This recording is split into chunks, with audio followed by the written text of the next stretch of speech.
wordsmithing, and he writes about his lovely term, solastalgia, the lived experience of negative ecological change. He speaks of ecological melancholia. So denunciation must be met with enunciation, deconstruction with construction, critique with vision, Anthropocene with symbiocene. That's also Glenn. Solastagia and soliphilia. Rabbi Heschel wrote, what we cannot comprehend by analysis will become aware of in awe.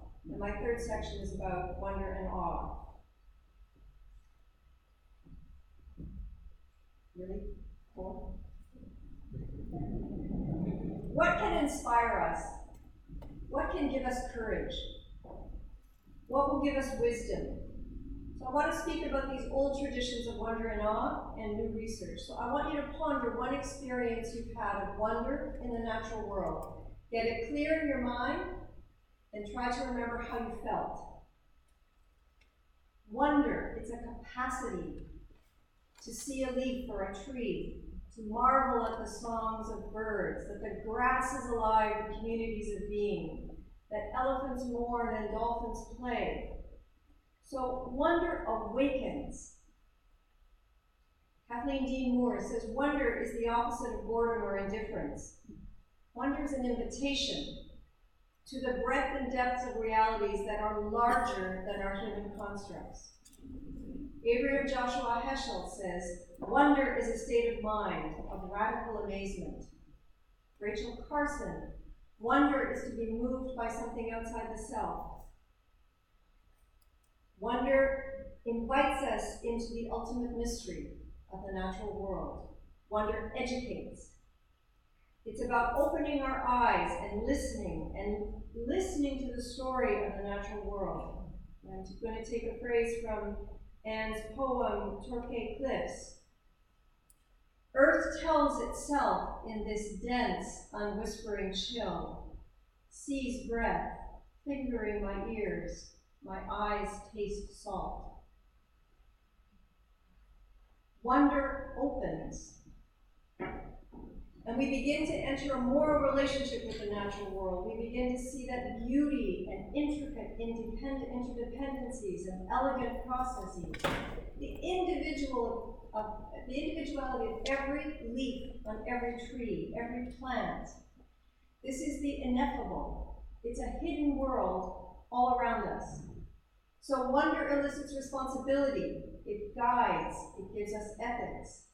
Wonder changes our reference points, that there are realms of reality larger than the human. So wonder educates our minds, our spiritual sensibilities, and our ethics. Rabbi Heschel again, humankind will not perish for want of information, but want of appreciation. What we lack is not the will to believe, but a will to wonder. A life without wonder is not worth living. So now I just want to say a couple of things about contemporary research on wonder, because those all come from the spiritual tradition. But wonder is now being researched. And I have 4 quick references. One is Dr. Keltner, a psychologist in Berkeley, studying wonder. And he says wonder actually changes people. When people experience wonder, they tend to define themselves as part of a group, not as an individual. It makes people more inclined to help other people, to be less entitled, to feel less self-important. They talk about the awe-altruism link. That wonder creates a more modest, less narcissistic self. It leads people to cooperate, to share resources, and to sacrifice. My own time. Awe strengthens. Can I do 2 minutes? Thank you, Anne. Awe strengthens your immune system. And they're now talking about awe deficits. Awe deficits. So that's one study. Another study is a neuroscientist, Bo Lotto, and he has a website called The Lab of Misfits, where he studies many things, including wonder, and he studies wonder from EEG. And he says that when you can actually, he talks about the signature of awe, that there's an actual EEG signature of awe in the brain. When people experience awe, they are more generous. They are able to accept differences. They are more empathetic. They are more courageous. They're more risk tolerant, and they're more able to step into the unknown. So you can see that wonder is not just a lovely sentiment. It actually shapes us. And all of the things that wonder does is what we need for the future. Third study, a neurophenomenology of awe and wonder. This is Sean Gallagher. And Sean Gallagher wrote a book about those who saw the Earth from space were deeply moved by an intense desire to protect the Earth. And the last example is from a biologist, Andreas Weber, who wrote another beautiful book called The Biology of Wonder, where he talks about poetic ecology. And he says that wonder is, when you can wonder about the natural world and study it biologically, you start to see that feelings, this desire to live, is what is the epicenter, he says, from which all of nature unfolds. And wonder is the connective tissue that allows us to see this. To conclude, we do need to address violence. We do need to educate for peace and nonviolence. We do need to understand, analyze, and critique, and we need visions. I'm suggesting there's a great need to cultivate wonder. It expands our being, yet makes us humble. It infuses and sustains. It's an antidote to despair. All you have to do is look at a butterfly. You don't have to go far. It soothes and restores, and it fuels political action. And I'm going to end with a quote from Rachel Carson. The more clearly we can focus our attention on the wonders and realities of the universe about us, the less taste we shall have for destruction. Thank you.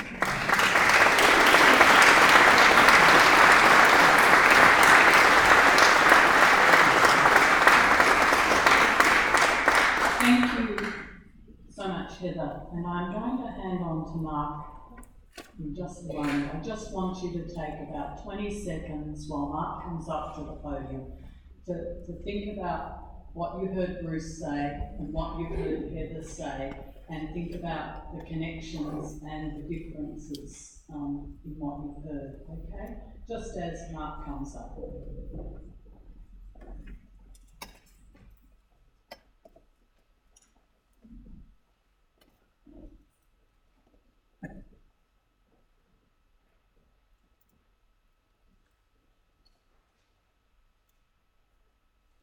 Thank you for those who welcome. And thank you to the conference organisers for imagining that I could respond to these presentations. I'm very grateful to Bruce Pascoe and Heather Eaton for their presentations, and we are in furious agreement. Each has presented very different arguments. But I can honestly say that I agree with them all. But this happy circumstance marks the beginning of a very complicated set of questions. What to do next? How might these convictions be put into action? Who needs to act and in what context? Which are the institutions that need reform if we are to achieve a just and sustainable peace? And what might be the catalysts of revolution or the instruments of reform? For many of us, it's almost self-evident that the rights and the ecological wisdom of Indigenous peoples have been systematically obscured by ideologies of colonialism. What was surprising about Bruce's dark inky was the extent to which colonial records are so clear in their representation of Indigenous cultural practices as agricultural practices, even when those records are shot through with cultural prejudice. But just as the injustice of the past is so clear when the veil of colonial prejudice is lifted, so also the injustices now being committed against the future generations are also patently clear. The ecological debts already owed to poorer nations are undeniable. The Australian legal system can produce an ever-expanding verbiage when it comes to native title. But the rights of future generations seem to defeat even the most imaginative judicial activism.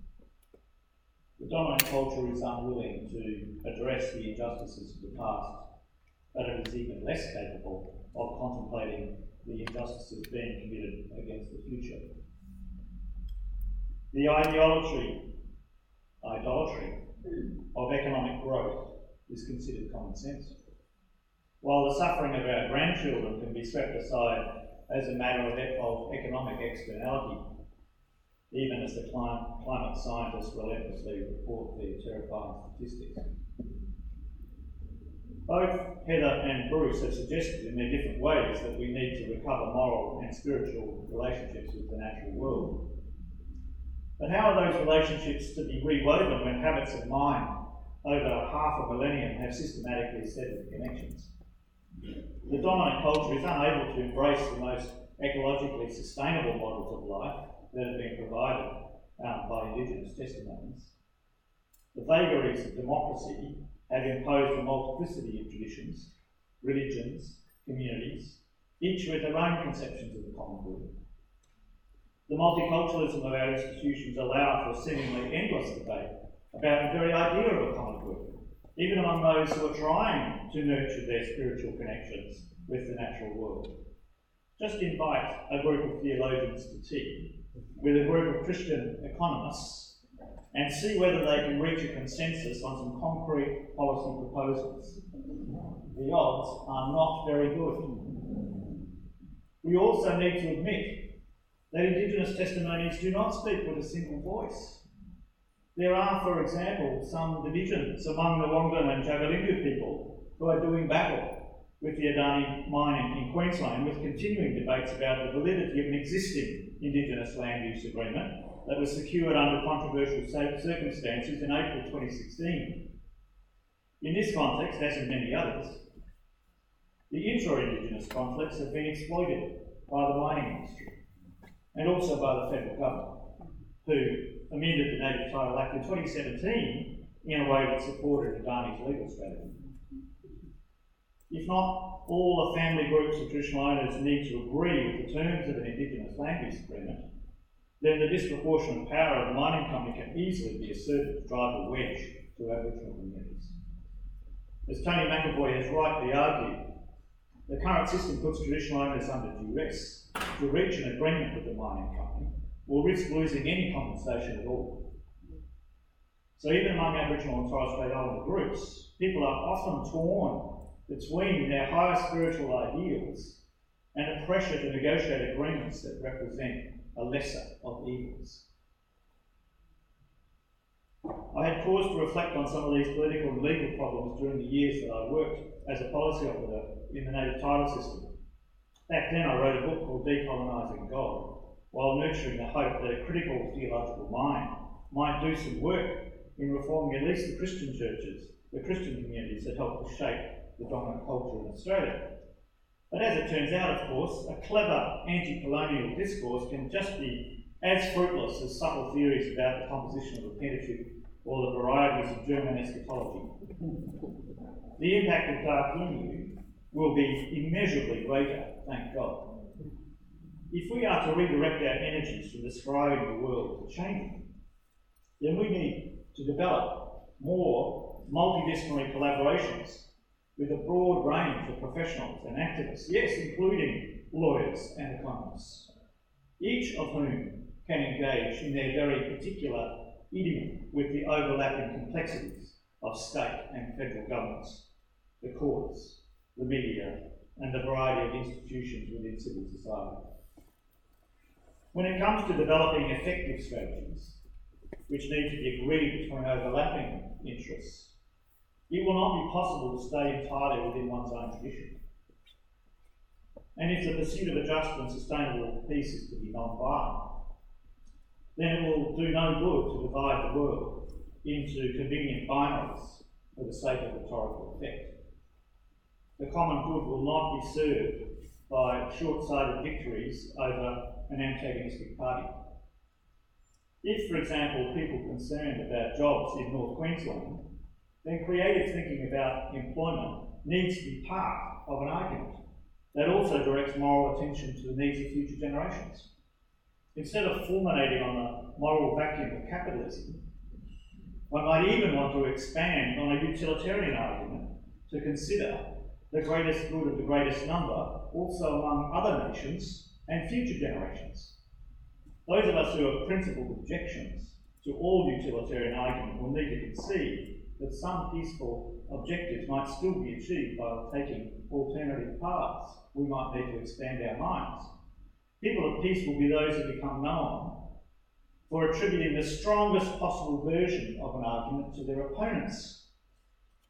Some of us might call this love, while others might see it as a philosophical principle of charity that is characteristic of the best forms of argument and fact. Either way, the habit of denouncing our opponents or actively misrepresenting them will not lead to peaceful outcomes. This principle of charity does not, however, imply a commitment to relativism. Relativism in democratic contexts has the effect of simply conceding power to those who have the numbers. The very idea that every traditional party might be shaped towards a just and ecological sustainable peace has, of course, its limits.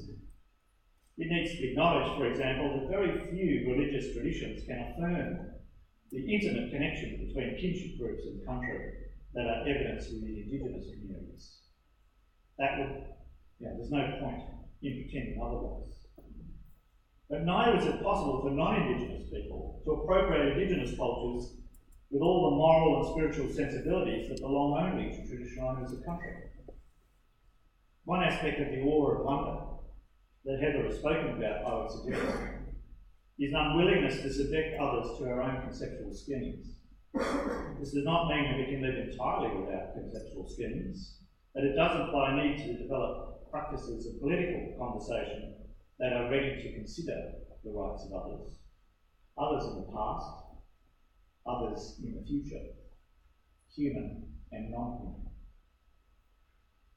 The current models of democratic argument are deeply flawed, we all know. It has become almost pointless to ask a politician a serious question about the common good, because they will almost inevitably use this 30-second soundbite to demonise their opponents in ways that only have very tangential relevance to the original question. Wait. See how easy that was? I just revealed my despair at Australian politics in a way that plays straight into the demonisation of political vocations. My righteous anger just stoked the fires. We could easily do the same, deconstructing the legal profession, economic policy makers, church leaders, and so on. It's easily done. And the rewards for clever denunciations have marvellous effects on factional community development.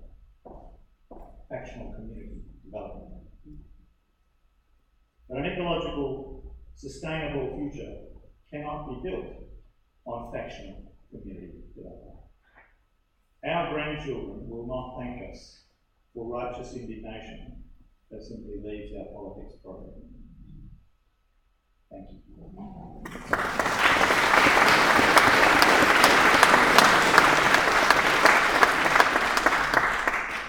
Okay, so according to the timetable that Joe's very strict about, we should have been at morning tea 5 minutes ago, but I'm not sure what you want to do now. What I would like to do is just to thank, I want to do two things. I do want to thank Uncle Dave for his welcome, Joe for his introduction, Bruce for his paper, and I really, as I listen to Heather, I'm thinking there's so much that Heather's saying that we need to do, that Bruce in a very humble way is doing on country, recovering an Indigenous agricultural practice, making a future for Indigenous young people, dreaming of how this might be something that renews the country. Not just, and now, one out of my head, the country you live on. Is that where you live? Okay. I didn't know that. So and so it's a profound vision. What I would like to do, and to thank Heather, and Mark, but I would just like to give Uncle Dave, and Bruce, just to make one response, like a minute or something. But from where you are, you don't have to get up. If you want, or else you can just send us off to morning tea. I can say that, for example, this is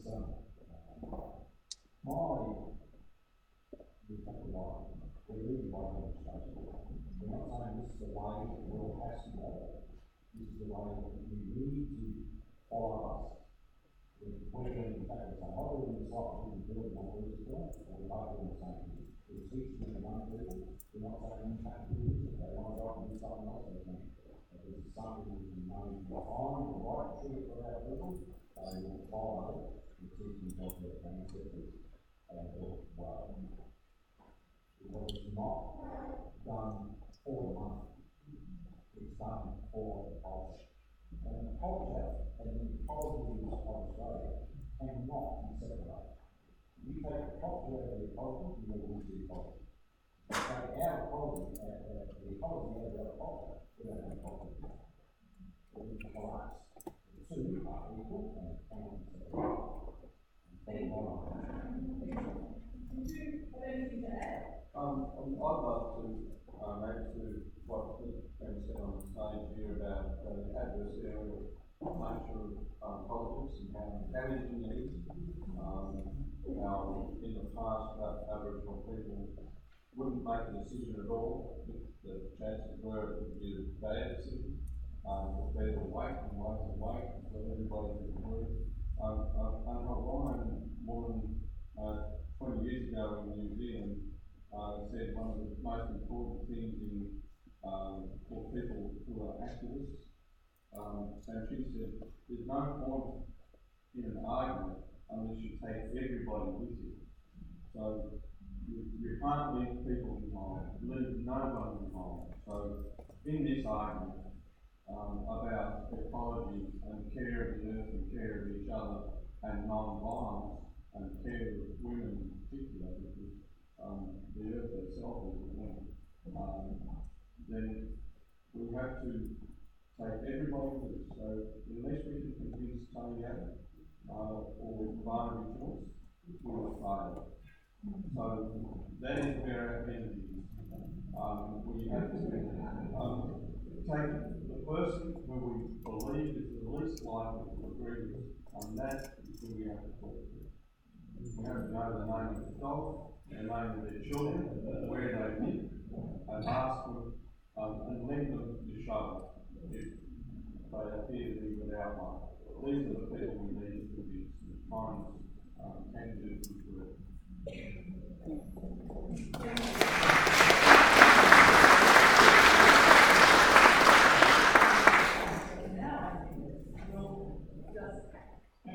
Send everyone to morning tea, and I think we're still going to have the 20 minutes. Yep.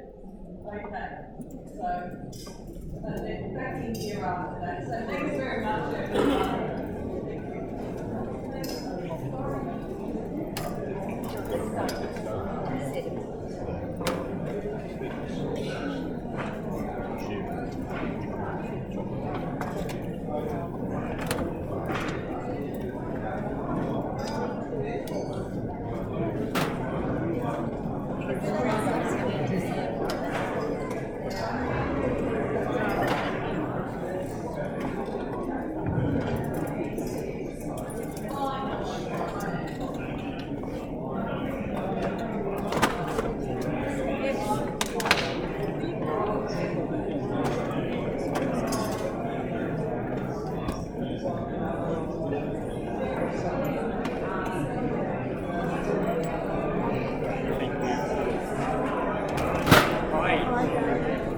I'm good, thanks. And you? Yeah. Alive.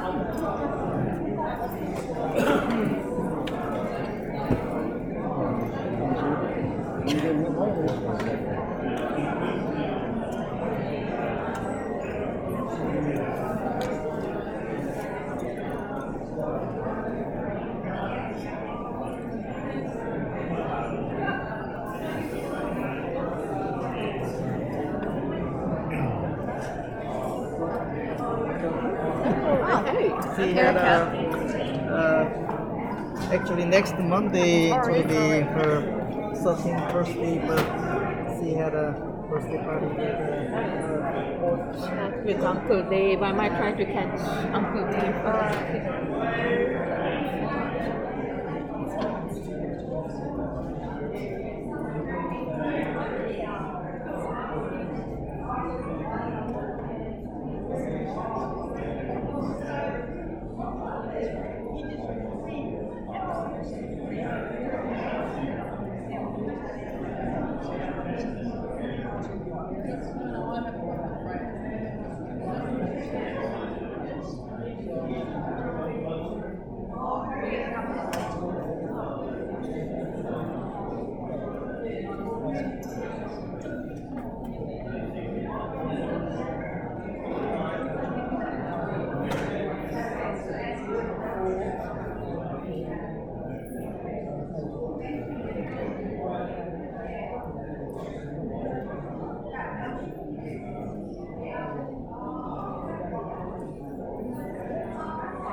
And I'll get you a new folder so it doesn't line up unless you want to.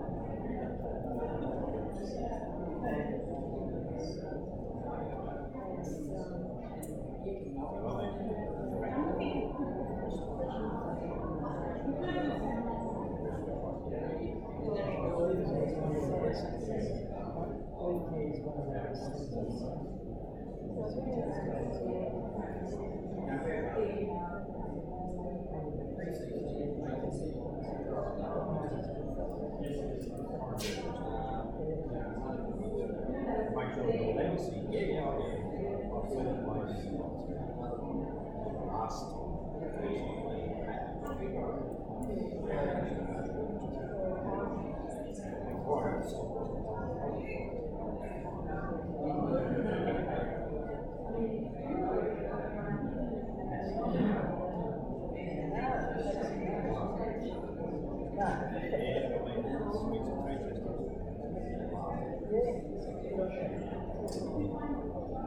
there'd be lots of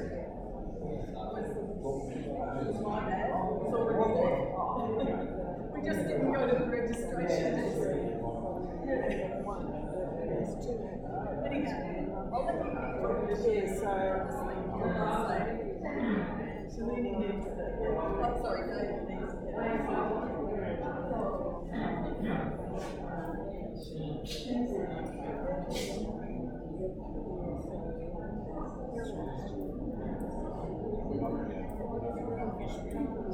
well, I've got two things.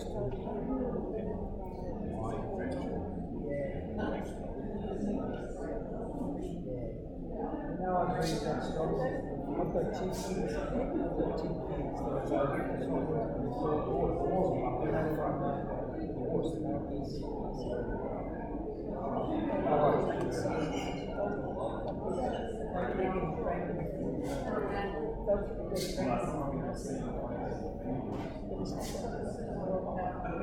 As because I like kids. But that's the thing.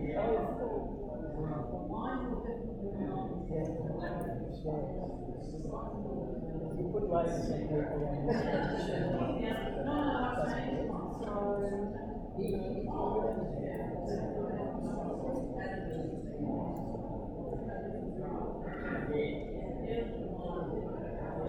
have you come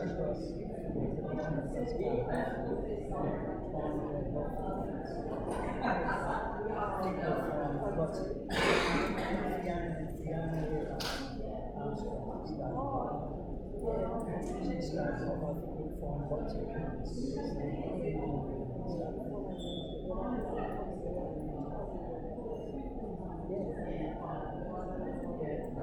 No, I understand that the education system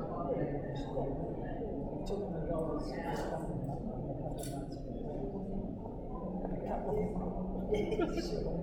I was in a clinic in Geelong for a couple of months. Yeah. And that's got me back on track. Good. Some of the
You might not remember me. I'm Anthony. I'm on the faculty at United Theological College. You came and did a PhD seminar for us last year or the year before. I think it was the guy from the Mosque of September. You came and responded to his proposal. Do you remember that? I'm getting so old. To Parramatta. Yeah, I think Yeah, I think probably 2 years ago. But, yeah. So I knew it was why. Yes, But you probably get that there as well. so much has gone. Yeah, that's right. Good to see you.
Yes, Joe. Friday thing.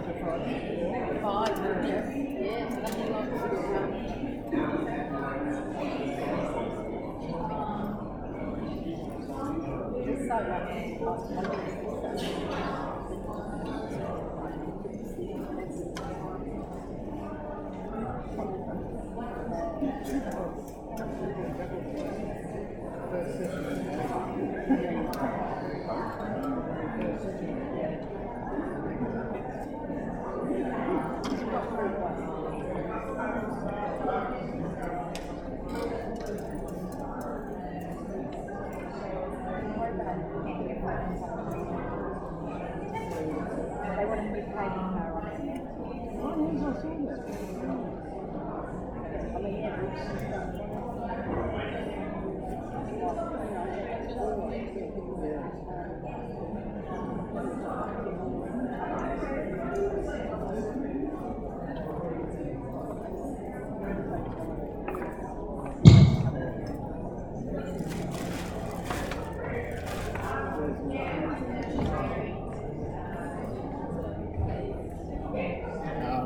Bloke's looked down again. Nice, thank you.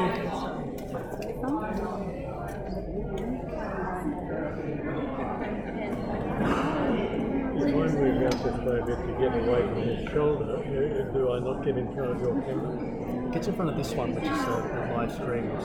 Oh, where is it? He's got rather broad shoulders. She does, yes, she does.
Any idea when the film will be available? Give me a couple of weeks at this point, but Yeah. No worries.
I had read about it.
research in religion and social policy. It's actually Speak up, policy.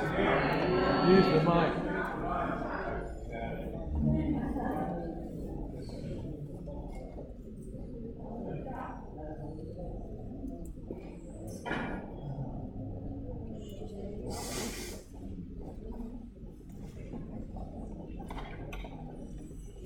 Okay, and we're one of the co-sponsors of this conference. I'm chairing this session, and so I'll introduce all the speakers together in one go, so it minimises ups and downs. John Cleary, on my right in the middle here, is a veteran ABC broadcaster, one of Australia's best known commentators on religion. He was an ABC staff rep, although not in recent times, and in his 30-year career with the ABC, he's worked extensively in radio and TV.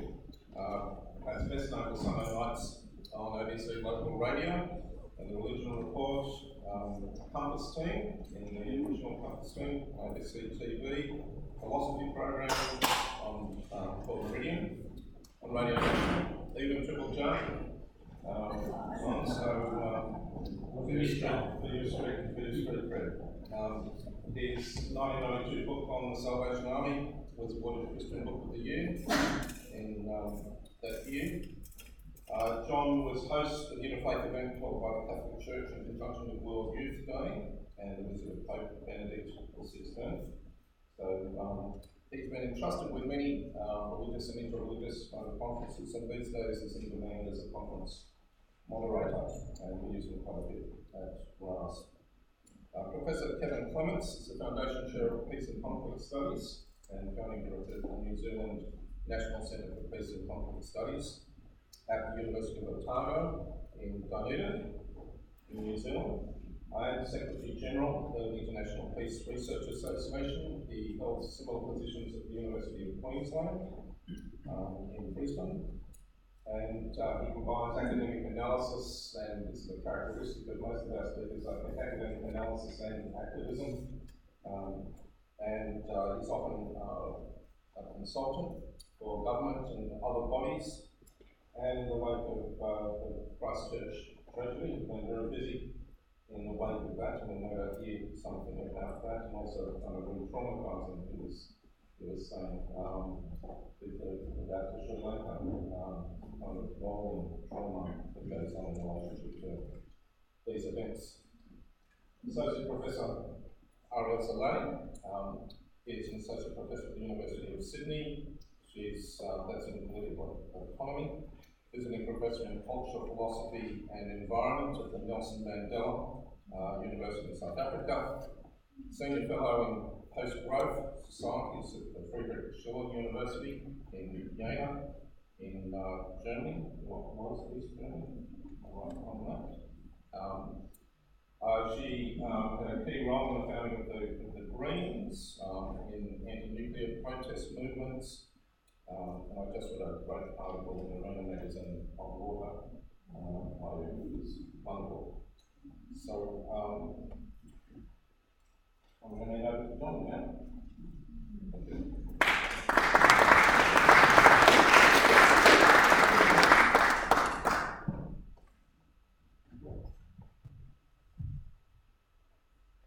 Thanks, Gordon. We'll all endeavour to project our voices, so but if you can't hear us, please shout and we'll adjust the microphones accordingly.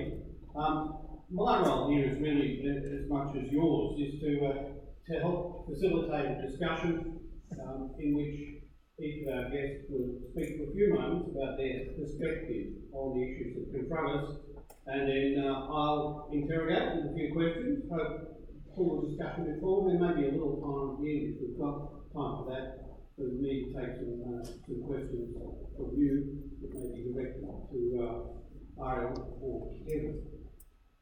Perhaps we'll first start with 5 or 6 minutes from Kevin, given the light of what's just been said, the experience of Christchurch, and then only in the last day, so what's happened in Sri Lanka, and what that says, I guess, about all of us, but in particular as a perspective you and the work you've been doing. So, Kevin.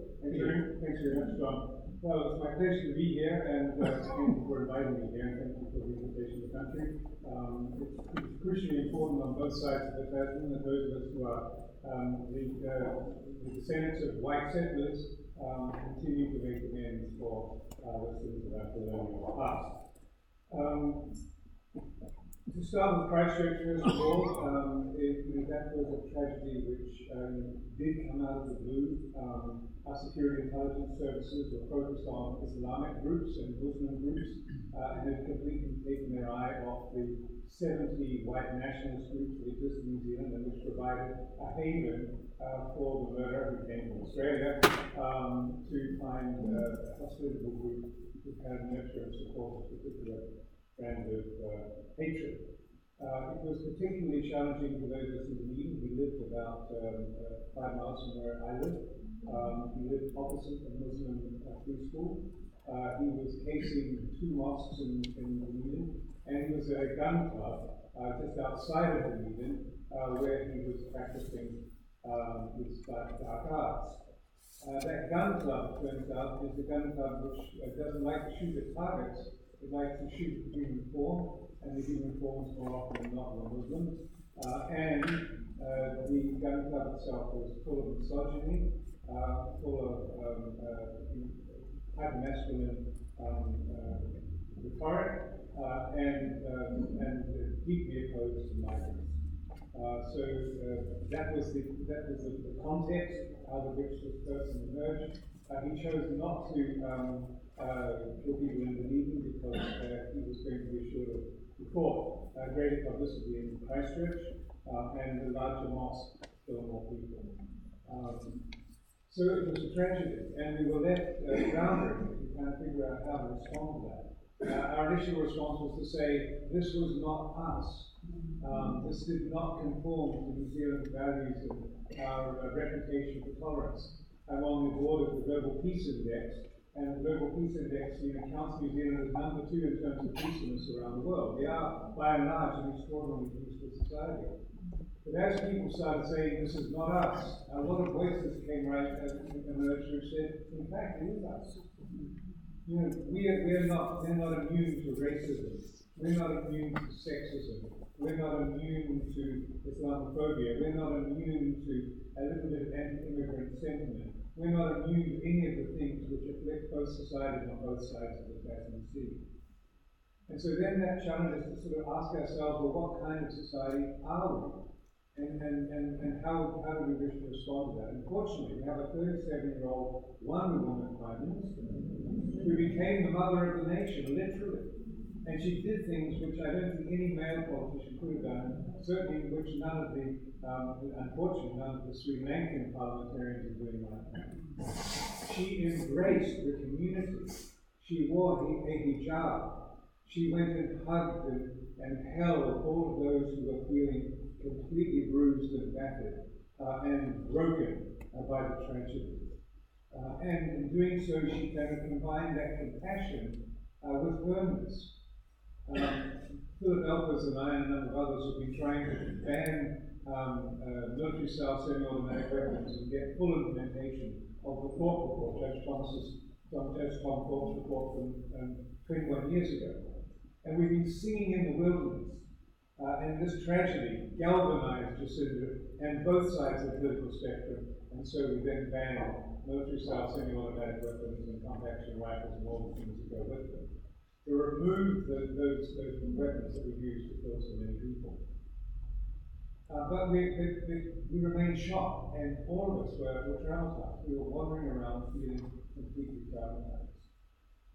And this recent event in Sri Lanka has just re-traumatized us. Jacinda was one of the first to kind of issue a message of support, but these messages of support come a little late.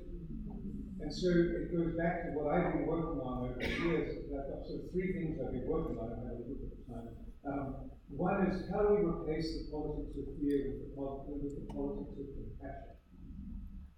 And that seems to me to be absolutely crucial, and in a way it picks up some of the themes of the first session. John Burton, who was a wonderful Australian diplomat and one of the founding fathers of conflict resolution, said, the promise of conflict resolution is that we can move beyond adversarialism in our court system, in our politics, in our schools and everywhere. We can overcome the stupid competition which has some winning literary prizes and others losing out, to do something different in terms of developing a collaborative, relational, empathetic, and truly cooperative response to the problems that are occurring. So that's one of the things I've been working on. Related to that has to be it's the necessity for a new kind of politics. We've got to move away from dominatory politics, from power over others to power with others, in order to enhance that collaborative sentiment. And they're not doing it, and it sounds from your election process here that it hasn't happened here either. But it also goes to the heart of what Mark was talking about, which is how do we, in all of these binary conflicts, still can acknowledge the humanity of those who wish to do us harm, because they are our brothers and sisters, whether we like it or not. We owe a responsibility to them as much as to those we love and adore. And that's the challenge. How do we tolerate the intolerant? How do we engage in conversations with those who are willing to murder us? And that's the challenge, because here in Australia there are people that are willing to do murder to advance their own causes. And certainly in New Zealand, and there's no room for complacency. And so in all of this, how do we open up conversation and dialogues? How, for example, at the end of it all, I did a lecture last week on addressing mass murder. How do I open up a conversation with white nationalists, the New Zealand Sovereign Society or the National Front, who who are diametrically opposed to all that I stand for? And how would I even begin to open up that conversation? And if we don't open up that conversation, how can we say that we are living in a harmonious and peaceful society when many people are feeling permanently excluded, including the white racists and neo-fascists?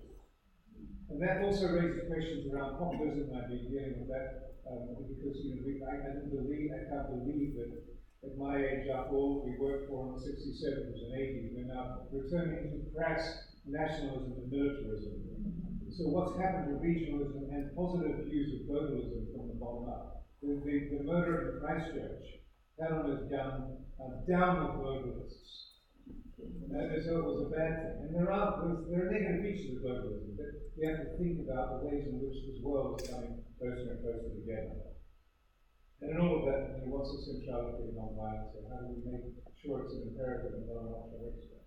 How do we live our lives in a sacrificial fashion? I'll talk about more of that tonight. But in all of it, I think we're grappling with what Levinas calls how do we deal with our triple vulnerability? We have a physical vulnerability, but all of us are born to die. And some of us are closer than others, I'm 2 now, so what does it mean?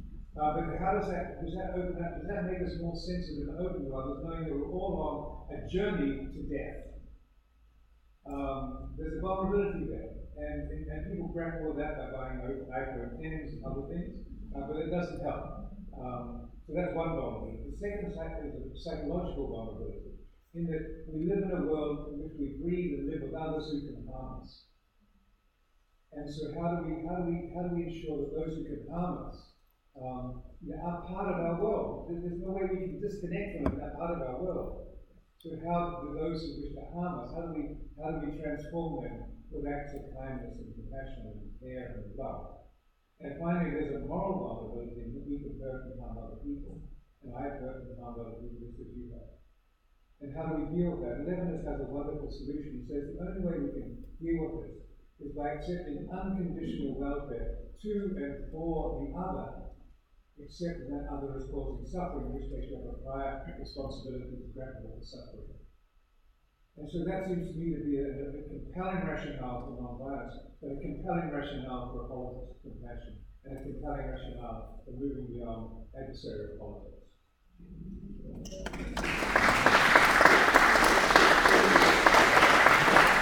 Thank you very much for that. We'll pick up the threads with that, but be prepared in your own minds. There may be questions that occur to you, some of those are. Ariel, you and I haven't been through the experience that Kevin has been quite so visceral and immediate manner. But you've been working in these areas for years and years, particularly I think over recent years, the connection between feminist insights and the environment and as they apply to these. Now, you've obviously got a few thoughts you want to share with us, so perhaps for this segment. Yes, Kevin emphasises the need for ethical change, individual psychological identity. I want to complement that by pointing out how important it is to see our individual identities embedded in social structures. Social structures.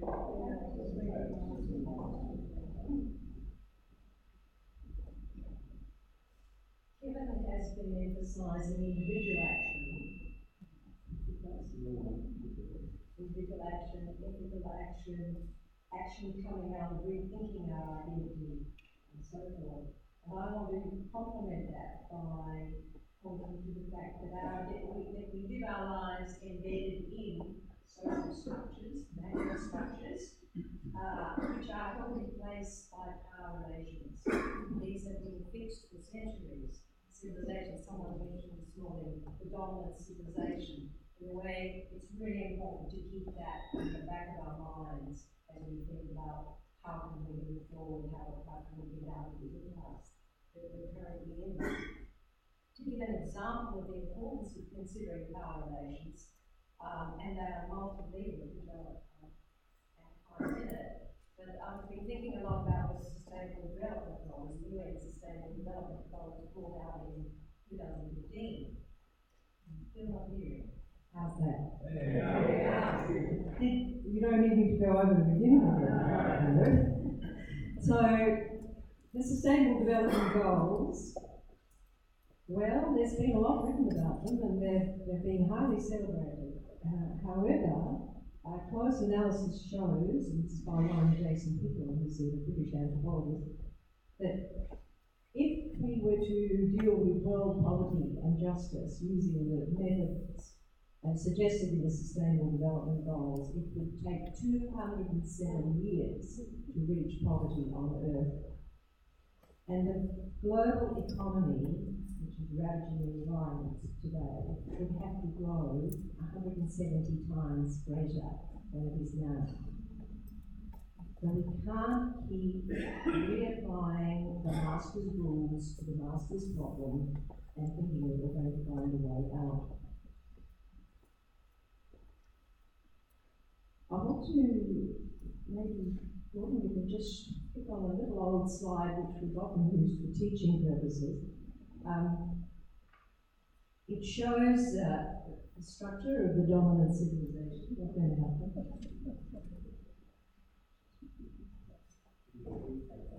Okay.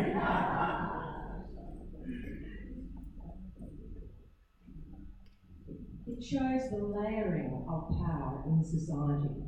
Right, from ancient kings through to contemporary entrepreneurs, to trade unions, to housewives, to peasants, to children.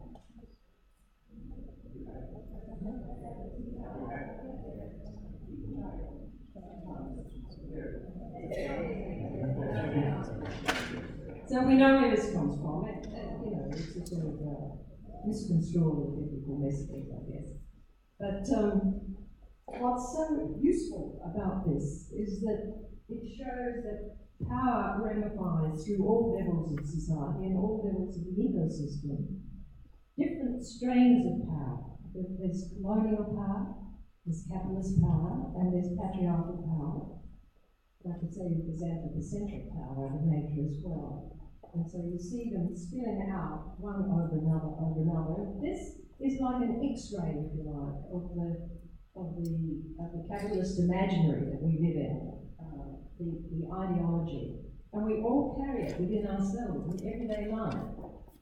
Actions we take, who we seek next to who else, who gets priority in policy decisions and whatnot.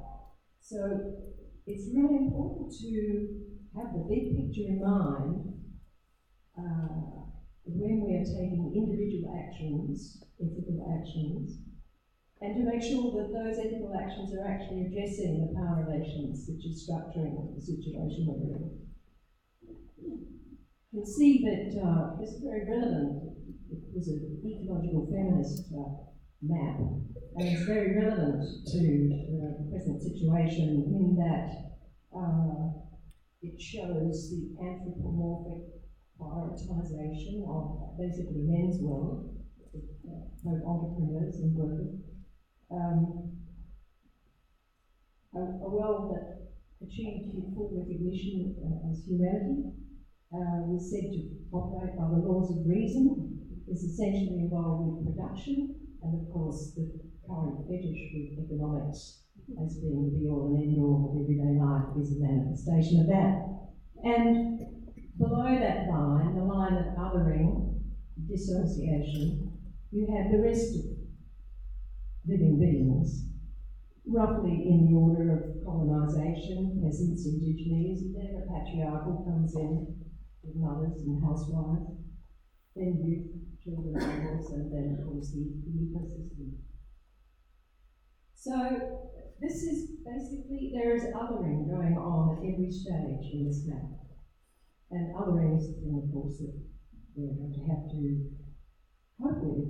But we need to be reflexive about it. We need to be able to recognise where are we in this system of power, and how do we gain from it, what do we lose from it, and to be honest about that in formulating our ethical actions. So I think my key thoughts are mastery, the capitalist imaginary, the patriarchal imaginary, processes of othering, and of course we see the social movements. My main interest as an academic and an activist has to be find a common denominator between workers, indigenous women, and ecological struggles to find a meeting place. Of course, our indigenous brothers and sisters know already the meeting place is in the ecosystem. It's in Mother Nature. But for us, there's a lot of tangled fences to climb over before we get to that realization. So you see the movements unfolding there, colonial, capitalist, colonial, patriarchal, and ecological. I'll come back after and talk about what's boiling me up at the moment, about the incredible shift in this mindset that I think we're starting to see around the world. Well, before we move on to a shift in that mindset, which I think is the sort of optimistic end of this, Kevin, do you have an initial response to what's been outlined there by Aaron and the outline structure? Well, I think it's really crucial as we kind of try and dismantle the instruments of domination that we have these structural analyses as well, because otherwise we won't know what levers we have to pull and how these institutions of power and control and economic influence operate. So I think it's really crucial that we have the structural analysis to combine with our individual consciousness. I mean, my anxiety at the moment, and I should be focusing on positives rather than anxieties, but my anxiety at the moment is that, and this is something that Joe's going to be talking about on another occasion, but my anxiety at the moment is that we're being anesthetized by cyberspace, by the way in which we're connected to each other through the internet and elsewhere. And that's creating passive actors in response to these sorts of big issues. And so for me, there's a big question about how do we emancipate ourselves from the slavery and fetishism of being cyber-proletarians in this new world, so that we can actually do something that is kind of truly liberating for all of us. We're standing in the middle of the beginnings of an election campaign in Australia. If one goes back over the evolution of democracy over the last 150 years in the West, in some ways, modern democracy, particularly representative democracy, developed in response to a sort of primal recognition that these sort of factors were at play, and the ordinary person needed to find a way into the system. Representative democracy developed as a way of beginning to address those issues. Yet we seem now to be at a moment where populism is saying, no, representative democracy has failed us. Now, you're somebody who's speaking a lot, addressing the way in which we come to this. What's your reflection on the situation we are at the moment? Just a quick one on Kevin. Just in terms of it's not only fascination and being hypnotised by the new technologies, but there are powerful economic forces which, for example, Google at the moment has put forward a proposal to render the south side of Toronto as a smart city. And basically they've offered, I understand, the Council of Toronto a complete plan for technological management of the city, all its Internet of Things, its voting system, its full administration would come under the ambit of Google. It's been refused, it's been rejected. But you see there are some people whose game plan is way ahead of where our heads are at the moment. Now, about representative democracy. No, I just want to say in that regard, Jacinda Ardern, the government of New Zealand, called Mark Zuckerberg and others, asked them why it took so long to take down the live video of the murders. And Mark Zuckerberg's response was, she didn't really understand our business model. Seriously, he said, most of the time this is being used to live broadcast birthday parties. You know, and so even the simple request to put a time lag in on live videoing of something as bad as murder or whatever it might be was a stretch too far for Mark Zuckerberg. And it's essentially patriarchal because what's being said is that the production sector here is the only sector which carries their weight, and the politicians have to come into line there. And in terms of the question about representative democracy, it's only been very recent that representative democracy reached below the line. It was designed first for men of property, then later gradually working men got vote. And it's relatively recent that women were allowed to participate, and we still don't have proper representation for Indigenous peoples. I guess what I'm asking, if I can push it a bit further, is are you optimistic about the processes that we have at the moment, given that conditions are changing? No, I'm not. What are you first? It's not all doom and gloom. I'm very excited. The political process we have, I think, are in for a complete shake-up. I think the election of the comedian as the president, people have spoken. And but just to look at last week, the 15th of April and the 17th of April, 4 developments occurred in 4 different cities around the world, which were absolutely thrilling. And they dealt one by one with these key movements behind. The first one I got in a letter from, I don't have intelligence of any of that stuff, but I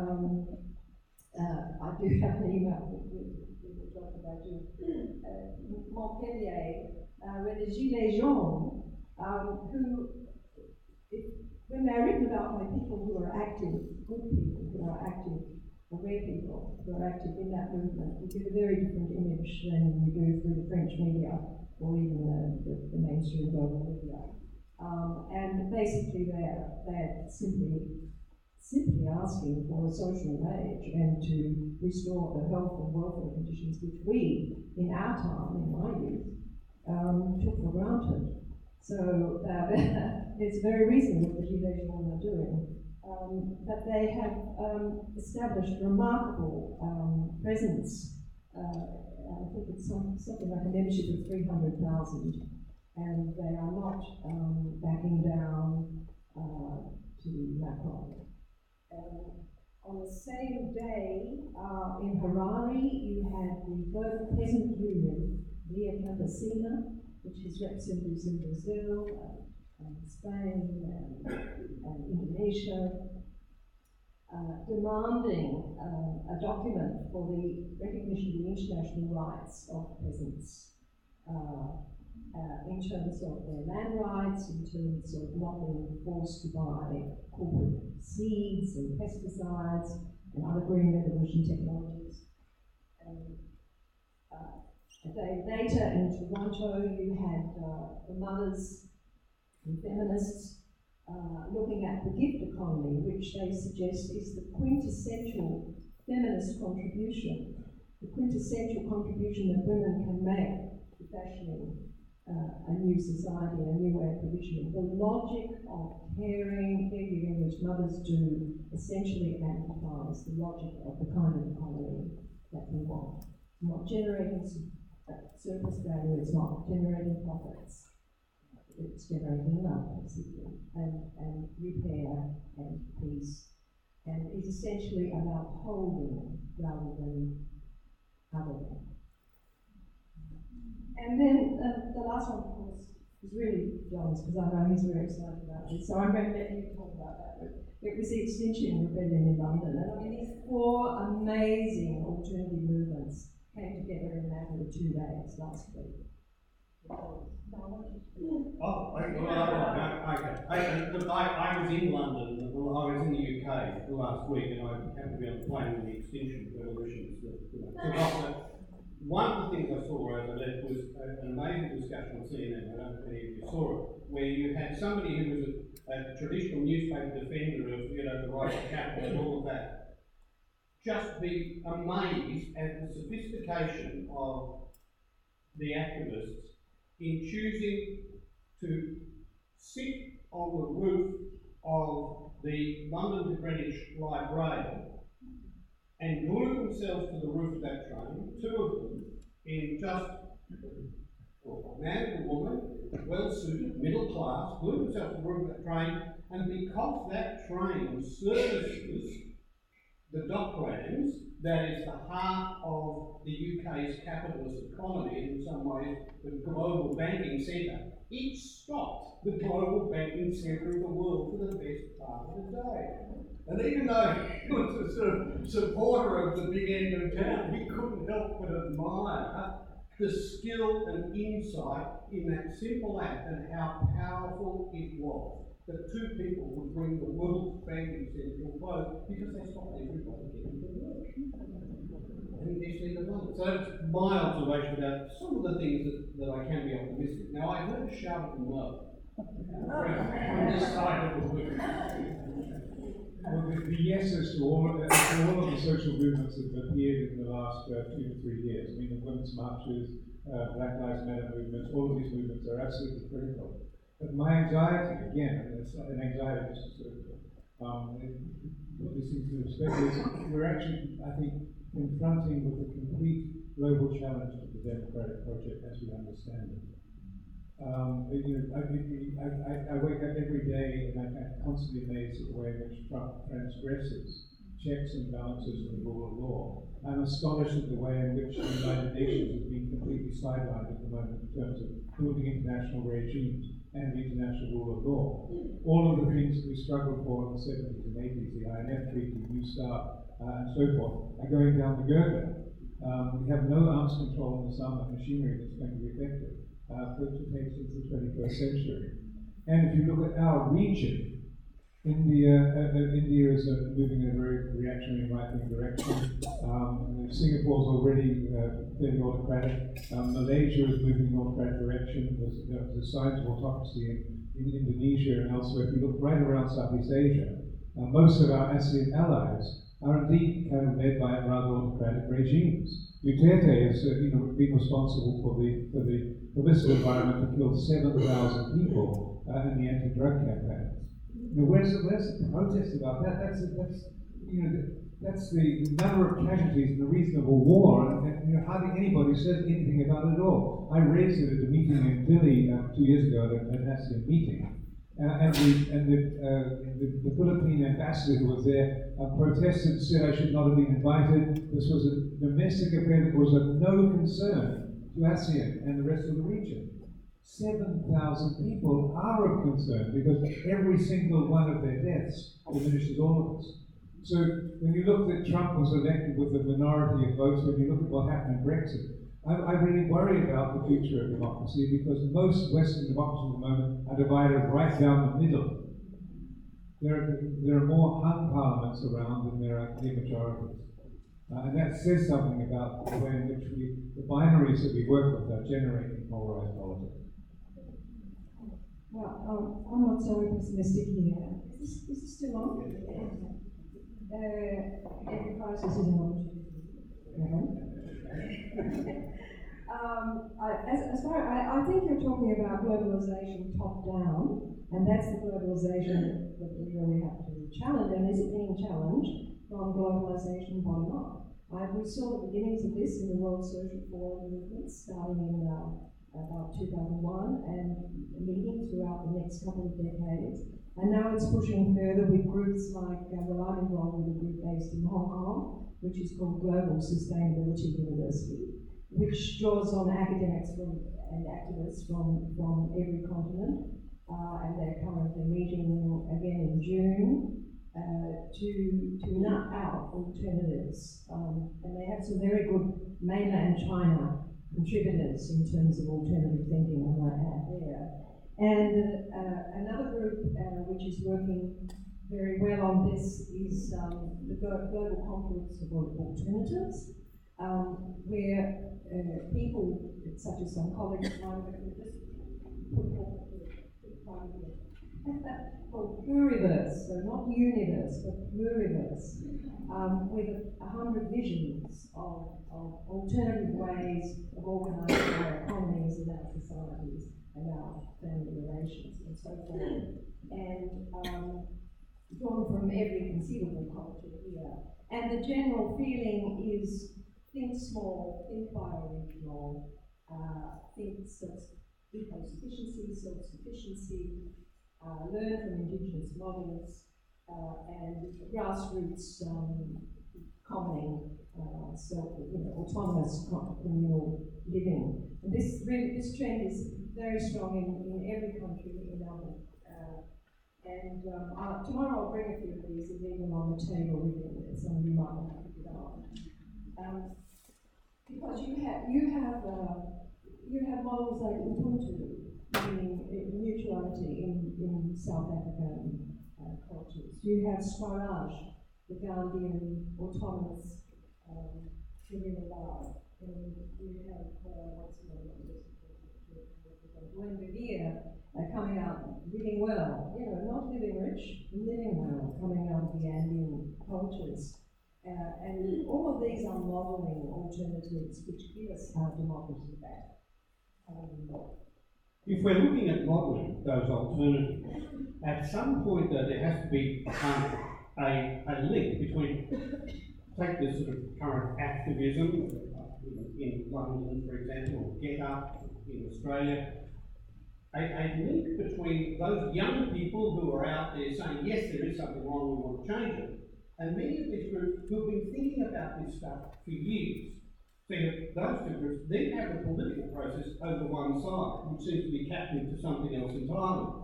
We've got to get the young and the old talking to each other, if you like, and also some way of influencing the political process.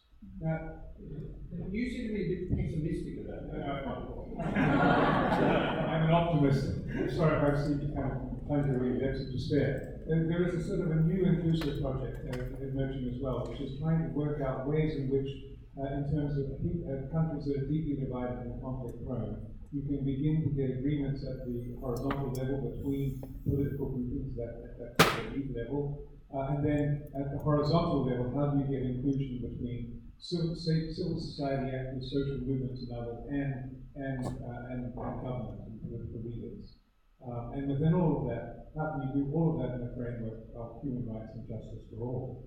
And so it seems to me we've really got to begin thinking much smarter about the ways in which we can develop a new kind of politics which overcomes the current paralysis that we see afflicting many Western democracies, which provides a much greater space for civil society. One of the places which I think we should be focusing attention on right now is in Sudan. They've had a non-violent movement there for the last 3 weeks, which has toppled the odious regime of Bashar, toppled the next best alternative, which was equally odious, and now beginning to think in terms of a military civilian government, and the protesters standing firm and saying, no, we want to have a civilian government. So there are all sorts of things which give us hope. But my anxiety is, how do we link these together? How do we link all of the diverse movements which are reactive and resisting different kinds of oppression and control, so that we can really begin thinking, in terms of national emancipation of positive social forces and global emancipation of the same forces. Well, I think it's already happening in the Conference of Alternatives. So I think people are thinking in terms of a federation, a grassroots bottom-up organisation, which is gradually federating into alternatives, material alternatives. So the state, forget it, this is, There is one issue, of course. Ultimately, you can't forget it. Well, it's doing a good job resolving itself, isn't it? I think this is one of the biggest challenges we're facing. I keep on asking myself, since I was a post-war baby boomer, I keep on asking myself, how did it happen in the 1930s that a country as civilized and as advanced as Germany could elect a neo-fascist and generate the Holocaust? And I look at what's happening around the world, and I can see exactly how it's happening. And one of the big challenges facing progressive movements is, how do we really begin naming what this populism in the States and elsewhere is, which is neo-fascist populism? I mean, when Donald Trump gets into a love swoon with Kim Jong-un, you notice something wrong. There's a problem. When Australia continues to believe that the alliance is at the heart of their security, that's a problem. We've got to begin thinking of ways in which we can really begin getting out of these institutions and institutional arrangements, which are truly oppressive and truly death-dealing, and which will generate, major global conflicts unless we can avoid it. But that forces all of us to ask, well, what is our alternative to the signs of neo-fascism which we see occurring all around us? How do we put in place a truly emancipatory politics? How do we revive democracy? How do we make sure that all of these wonderful movements have a place? And now listen, and can do their own sort of organizing. I know that when the massacre occurred in Christchurch, my wife and I went into the garden, and it was the one place where you could sort of get some sense of sanity as you sort of weeded the garden and dug it and put compost over it. You thought, well, at least in this little small plot of heaven, I can do something which is absolutely immune from interference from those that have a desire to interfere with my life. And so this seems to me to be the biggest challenge, and that's why I go back to this. This Shoshana named Zubrock, who's written this book on surveillance capitalism. The reality is that we're all being more and more tightly controlled and surveyed, and our privacy is diminishing, and our capacity for autonomy is diminishing. And if a real fascist wanted to imprison all of those on the progressive end of politics, they could do it instantly. You just go to our Facebook account and you pick up the first 1,500. Can I make one observation on this? That what we're looking at, in some ways, seems to be reflected in our young people. That is, their response to technology, the way technology is being used. Aren't we looking at something at another discussion that has to happen, perhaps not here, but that is the nature of our education system, whether or not basic civics has just been overlooked for many years. We're now concentrating on STEM. Yet the sort of history, social politics of the education system, learning about institutions and how they has in some ways slipped down the hill. Very depressing, and the increasing colonisation of every aspect of daily life, and we see this Internet of Things, which is going to connect everything, the refrigerator with your toilet flush, with your, God knows, on your Apple device.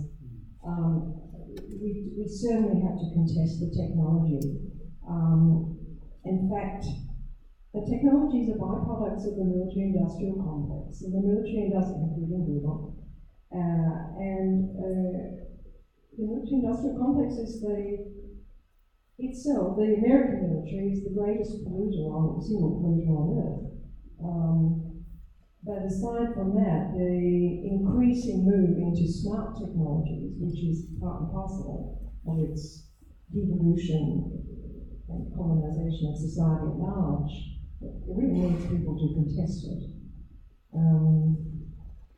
Another thought there, Can I suggest this? We've only got about 3 or 4 minutes left. Perhaps it's time for 1 or 2 questions, which we may have. Thank you. Yes. Ian Fry is my name. We have heard a lot about reason, humanity, the origin of chaos and so on, and each of the speakers so far has started with discussion about crises precipitated on religious understanding. Now,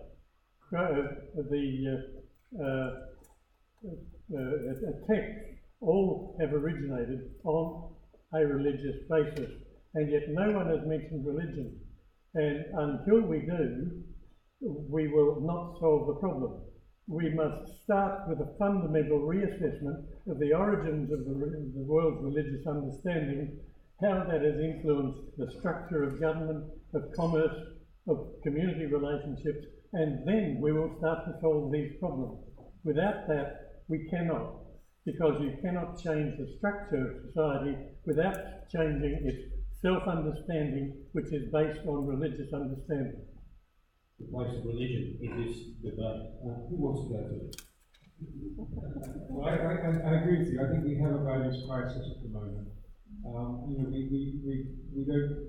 really appreciate the conventions that tie us together, that at the heart of our communities. And when you look at what some of the right-wing groups in New Zealand promote, they promote family, nation, and immigration. So they pick up some values, because it's true. The family is at the heart of all community. The kinds of attachments we forge in childhood and so forth are really crucial. But how do we make sure that the values which are really driving us are values that all of us agree with and which we endorse and which provide us with all that we need as an ethical framework for negotiating the 21st century. Absolutely correct. As a feminist, I would want to point to a lot of destructive outcomes as a result of world religions, and particularly the oppression of women. And I'd make an argument that women's everyday data, which I mentioned before, contain an alternative vision, an alternative epistemology, way of understanding life and relations, living processes. I just want to read you a little quote from, which is describing what we call holding labour, which is the labour that mothers do. And I think you will see, I'm sure it will bind your notion of religion, but I think it's really important not to grasp religion and to leave in abeyance the oppressions and dominations which religion has sustained over the centuries. This one, holding labour, and holding, of course, is the opposite of othering, obvious physical metaphor. Holding is a way of seeing with an eye toward maintaining the minimal harmony, material resources and skills necessary for sustaining a child in safety. It is the attitude elicited by world protection, world preservation, world repair. One of the questions we have on there last year. Yep. I guess my name's Camilleri. Ariel, thanks for mentioning Extinction Rebellion. Just want to remind people that it doesn't just exist in London. There's at least 40 countries, New Zealand, Australia, Melbourne. There are people working on that. Also, a bit about the education system. I don't think it's doing too bad when we get 160,000 Aussie kids, mainly led by females, that are still striving for climate change. They're just saying enough. So I'm just wondering, does that give you guys any hope? for those things to happen. And 1.6 million kids worldwide. About 2 weeks ago when I was school start. What is 1.6 million? Students and adults. Children in the extinction event. Yeah. It would be great at some point in the conference to have a bit of a wrap up on extinction event. Yeah, love it. And I agree with you. I've nearly burst into tears on the 15th of March when all the students from high schools around the region came out and marched through the university. I've never seen, I remember that enthusiasm from when I was young. Yeah. But it was astonishing. They were utterly enthusiastic and had 4 grandchildren that skipped school to join them. They were, but in an instant, that was all negated by the murders in Christchurch. And so don't underestimate the power of Thanatos to overcome the forces of Eros and creativity and constructive activity. And that's why I'm saying I think we really need to be wary of the ways in which, and not at all naive about our ability to transform when we're up against those who are ruthless in the use of power and violence. Keep showing up non-violently. Absolutely, but I agree with you. That was I literally got a tear in my eye when I saw these kids at age between the youngest grandchild was sort of 8 up to sort of 15, and feeling that they were out there doing something for their future. Yes, we've seen that in the opposition to gun violence in the United States as well. Fine.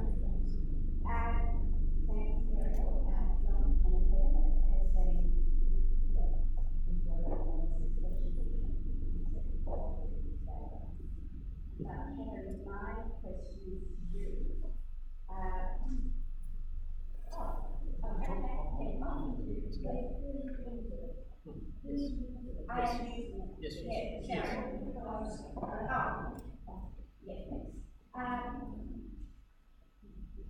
The politics of fear is something I have considered a lot, and you said you worked on it for 3 years, I think. No longer than that. Okay, about to change politics and compassion. I really hope I need solutions, so if you could outline what you see as better solutions to this This is a whole lecture, but I mean, but it starts with ourselves. So how do we make sure that, and this is, I don't want to anticipate the talk I'm giving tonight because it's partly around how to deal with this. But it does require a lot of courage. I mean, all really transformative non-violence is a willingness to suffer rather than to inflict suffering. And so we need to start with ourselves. It's an extraordinarily courageous act.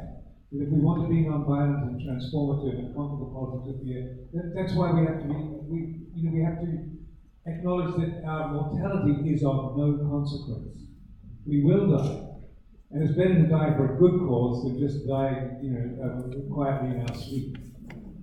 And the moment you say that suddenly emancipates you. That nothing. You can then stand in front of the tanks as the guy did at TNN. You can move to engage those that wish to harm you and not be upset by the way in which they behave towards you. But then we need to begin thinking about rewarding compassionate teachers, compassionate leaders, and compassionate judges. We need to start mainstreaming, love and concern and empathy and emotional intelligence into all that we do. We've got to begin thinking about, how do we move beyond adversarial politics? I mean, it was wonderful seeing the National Party, the Labour Party, the New Zealand First Party, and the Greens all agreeing to ban weapons instantly because they knew it was the right thing to do.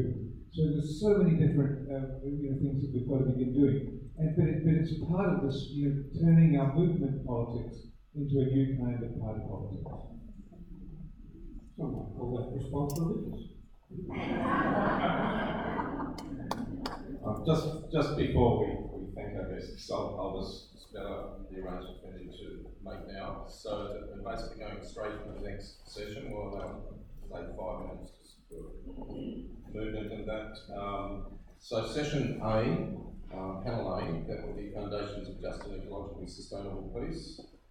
with Joe Camilleri, Anthony Reeves, and Zulaya Keskin, that will be here. And the, sorry, Katie's on. That's workshops. Yeah, it's okay.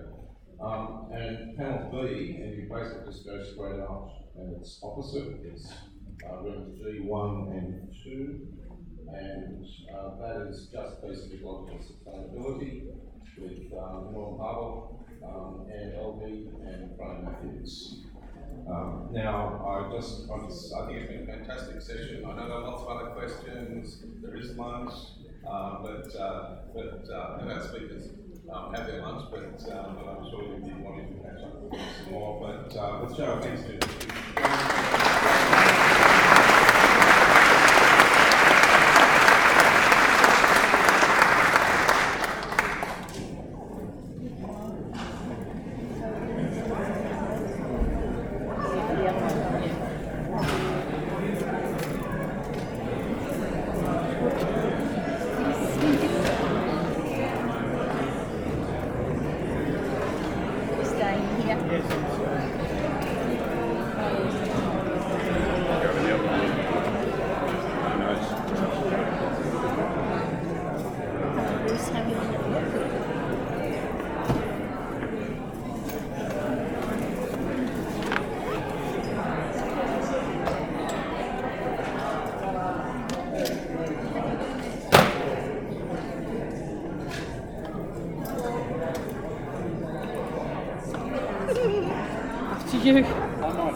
You're up?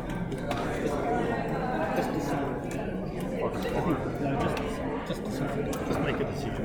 Well, she needs to announce it because no one knows. No, well, that's true.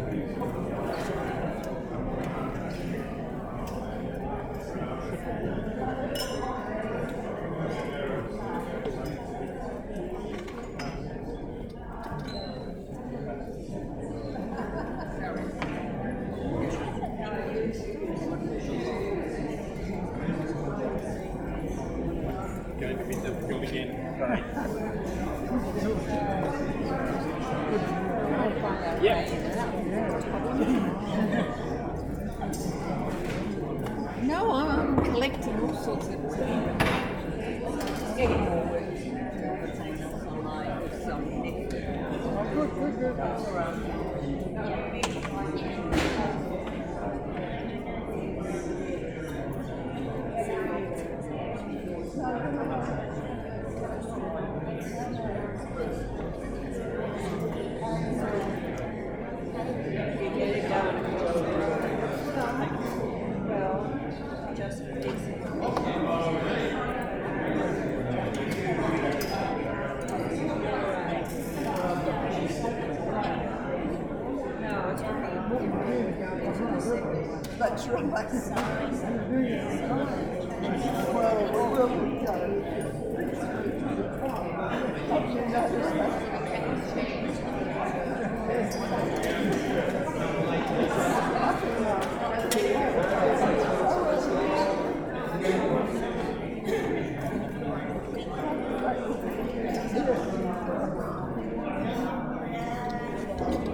How are you going with the cameras? Sorry? How are you going with the cameras? Oh, good. Yeah. The microphones I'm worried about. Yeah. But yeah, all good.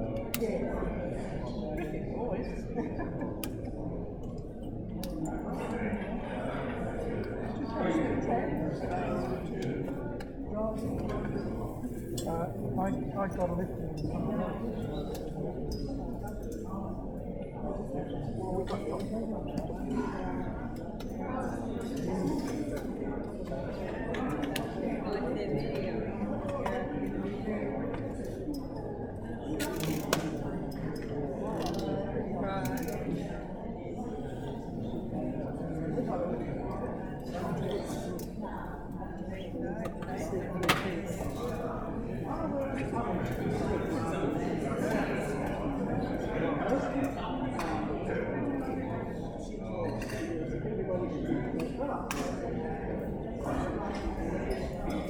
Oh, sorry, hello.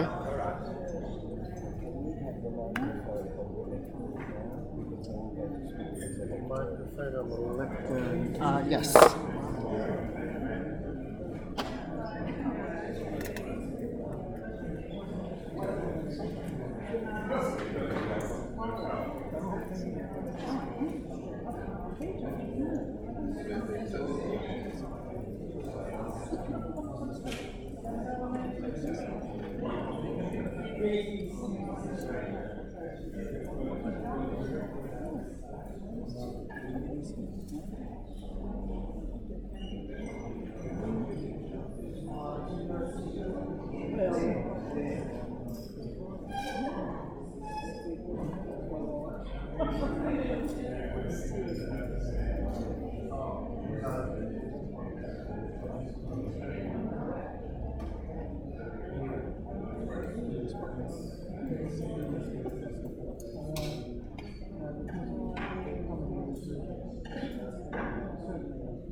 Okay, I won't congratulate you all for being here on time, seeing it's largely the same foot, but maybe some people had to dash out to the loos or whatever, or maybe even grab a coffee. I'm thinking kind of, in a way, back on it, because we haven't lost any more time. We should be able to make up a little bit, perhaps, in this session. So Joe has already been introduced, but I would like to say something just because I want to make sure this doesn't get left out at any stage during the conference. Joe has been the real brains behind this and the driving force, and so I just really want to say that at least once. Joe and Rita and there's a whole committee and everything, but without them this wouldn't have happened. So I just really want to put that on record with at least half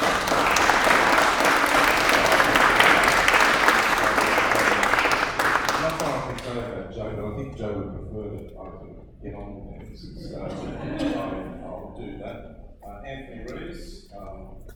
Anthony Rees is at the Uniting College in Parramatta, which is part of Charles Sturt University, and he's taught in a variety of contexts in Australia and Fiji. He's worked all around particular social issues in the publications, engaging issues like politics, gender, the environment, colonial violence, etc., etc. That covers a lot. He's committed to finding ways in which sacred texts formed many ages ago and treasured by communities across centuries might continue to speak to contemporary struggles. And he's also now having a music background. He's tried to look at use of biblical text in classical music. That sounds like a bit of a fun project. Someone else. Dr. Zulaya Keskin is Bachelor of Pharmacy. I just noticed this down here in background in that area, and an so a two cultures person. in that way. Zelaya is a course coordinator at the Centre for Islamic Studies and Civilization at Charles Sturt University. She's also senior lecturer in Islamic Studies there, lecturing on Islamic spirituality and contemporary Islamic studies. She's a director at Israel, Australia. Has presented various national and international conferences, was head of the Australian delegation of the 5th Regional Interfaith Dialogue, which is a major dialogue sponsored by the Australian government, including delegates from different Southeast Asian countries. Zelaya's community outreach is mainly through lots of requests for her to do talks on Islamic issues in the wider community. She has 15 years of experience in teaching to a range of audiences in studies of religion, high school students to youth, adults within the Muslim community. Her PhD, and we'll probably get some user-friendly parts of that this morning on the topic of inner peace from an Islamic perspective. The speakers can speak for 15 minutes each consecutively, and then we'll have questions, and we'll try and do maybe 3 questions at a time, roughly, and we'll see which speaker wants to address the particular questions, and we'll try and make sure that the mics are passed around to members if they want to hear. So I'll hand over to Joe to kick things off. Thanks very much, Gordon. What I want to do very, very briefly today is to try and find some ways that usefully connect the 3 pillars of our discussions at this conference, namely justice, peace, and care of the earth. And I think it's good to begin with what has already occupied a good deal of the discussion, and namely the fact of violence. We know it is pervasive. We've heard this morning's presentations and in the discussion. The physical violence of armed conflicts,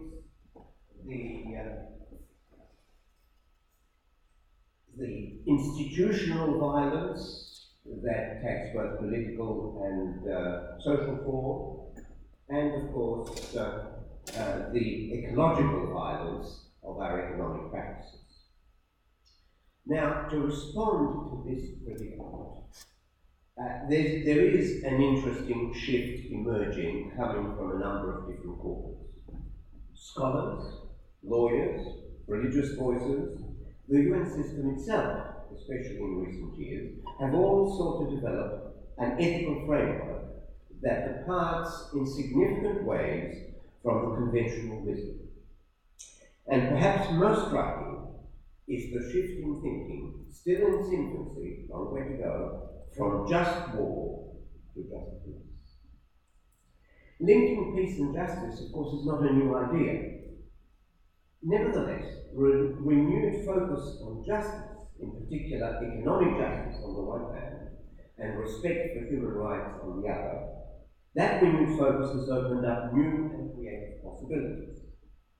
And we can look at the UN system, for all its failings, and hamstrung as it is by great power rivalries, we can look at it as an embryonic attempt to forge a just peace agenda. The Sustainable Development Goals, launched in 2016, are but one small step in that direction, much though that might be along with the SDGs. This said, just peace thinking doesn't go far enough. If we are to repair our broken world, we must do so in the context of our deepening ecological predicament. And the point I want to make is that a great many voices are being heard, certainly religious voices, both in the Christian and other traditions. And in some ways, the shift from just war to just peace has probably been most profoundly looked at so far, and still only at the surface, by those who are immersed, whose traditions have been immersed in just war thinking, which after all is very strongly rooted in the religious traditions. The idea that it is permissible to use violence in certain circumstances. And these are very, very clearly spelled out. And they provide the decision maker with nice set of guidelines. Just this, has to be said, has not yet come up with an equivalent user-friendly set of guidelines. Nevertheless, what I want to do today is to highlight the contribution of one important thinker, who fortunately does not come from the West, and does not come from one of the major religious traditions as such. I am referring to the preeminent Neo-Confucian scholar of our time, probably the greatest Neo-Confucian scholar of the last 2 centuries, Tu Wenming, held the chair in East Asian civilizations and studies at Harvard for 20 years, is feted simultaneously in Taiwan, Singapore, and Hong Kong, and has been named most eminent distinguished professor speaking university. One of the few voices who is feted and given red carpet treatment in China and can be critical. He is such a lofty figure, nobody not even the Chinese Communist Party is there taking to task. For him, the crucial question, facing all axial age civilizations, is simply this: what wisdom can they offer, if any, to reorient the human developmental trajectory of the modern world in light of the growing environmental crisis? And he goes on to say, the environmental crisis is one symptom of the ailment, and there are many symptoms. Failed states are one symptom. World disorder, another symptom. Dysfunctional families, another symptom. You mustn't forget dysfunctional families. They are there by the hundreds of millions. For Tu Wenming, the key idea in Neo-Confucianism, which he calls holistic Confucian humanism, is the unity of humanity and heaven from a non-religious perspective. Heaven in a non-religious perspective. It is a unity that embraces planet Earth and the entire cosmos.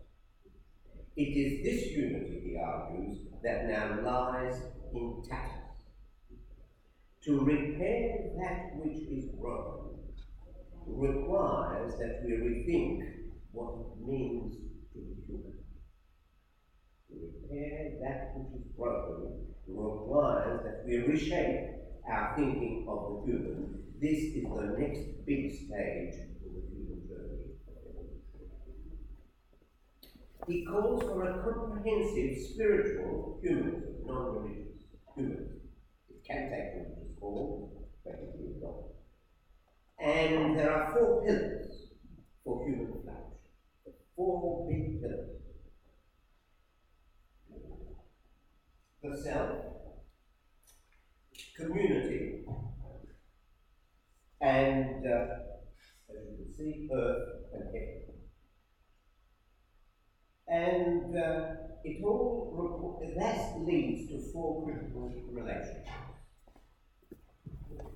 First of all, fruitful interaction between self and community. Fruitful interaction between self and community. Secondly, harmonization of community.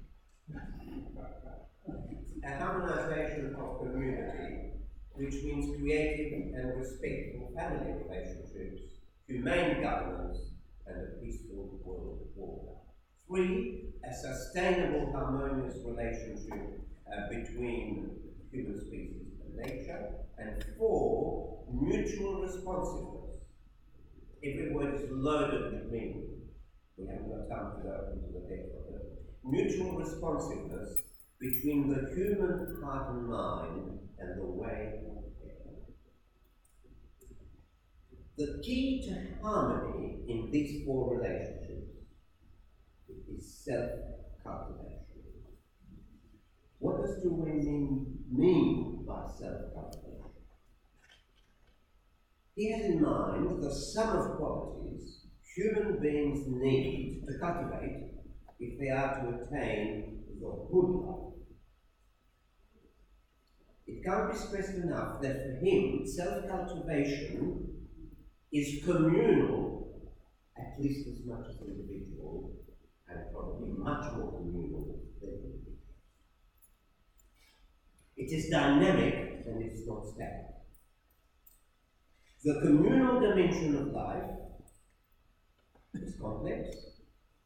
It encompasses family, village, locality, country, world, and cosmos. The self has to connect with all of those to be truly self. Otherwise, it risks becoming not self and nothing. To quote him, self-realization, self-cultivation, as a communal act presupposes a personal commitment for harmonizing the family, for governing the state, and for bringing peace to the world. The full realization of personhood entails the real possibility of transcending selfishness, nepotism, parochialism, nationalism, and anthropocentrism. All of the evils we've talked about, we would argue, can be dealt only through self-cultivation, which is both an individual, a personal, and a communal process. And self-cultivation cannot function without the earth. It needs the earth. No cultivation of, no attention to the earth, no cultivation of self. The self gets cultivated in the earth. It describes the earth as our prophet. It is the sound of the earth, he tells us, that can guide us onto a new path of survival. Which is why he insists that we have a great deal to learn from indigenous traditions, as we heard this morning. Because they have found ways of satisfying this need for healing. They know how to make use of the earth that we need. But learning does not mean imitation. This indigenous community does it this way, therefore we do it that way. It does not. It means complex and creative adaptation. And much hangs on this way of responding then to the contemporary human predicament. The violence that is all around us, physical, social, ecological, presents, he argues therefore, faiths, cultures, civilizations with a unique challenge. So long as it is understood that the so-called spiritual realm, or as some religions would call it, the divine realm, or the promise of heaven, can no longer exclude or remain indifferent to the world we inhabit. Heaven is connected to the world we inhabit. It's connected to its violence and its suffering. And that's why we could argue that the modern world has fallen prey to what has been described by Pope Francis, his words, the globalization of indifference. To use two women's perhaps more poetic formulation, religious and spiritual traditions can no longer afford to focus on the loftiness of pure heaven at the expense of this shore, the red dust. For this they need to undergo a profound transformation. And that is where he comes from. Much of what I've said has been said by others in somewhat different words. But then, this is the punchline which is very important for me. But this, no culture, no religion, no civilization conclude on this. They can either do it together or not have to do it. Not at all.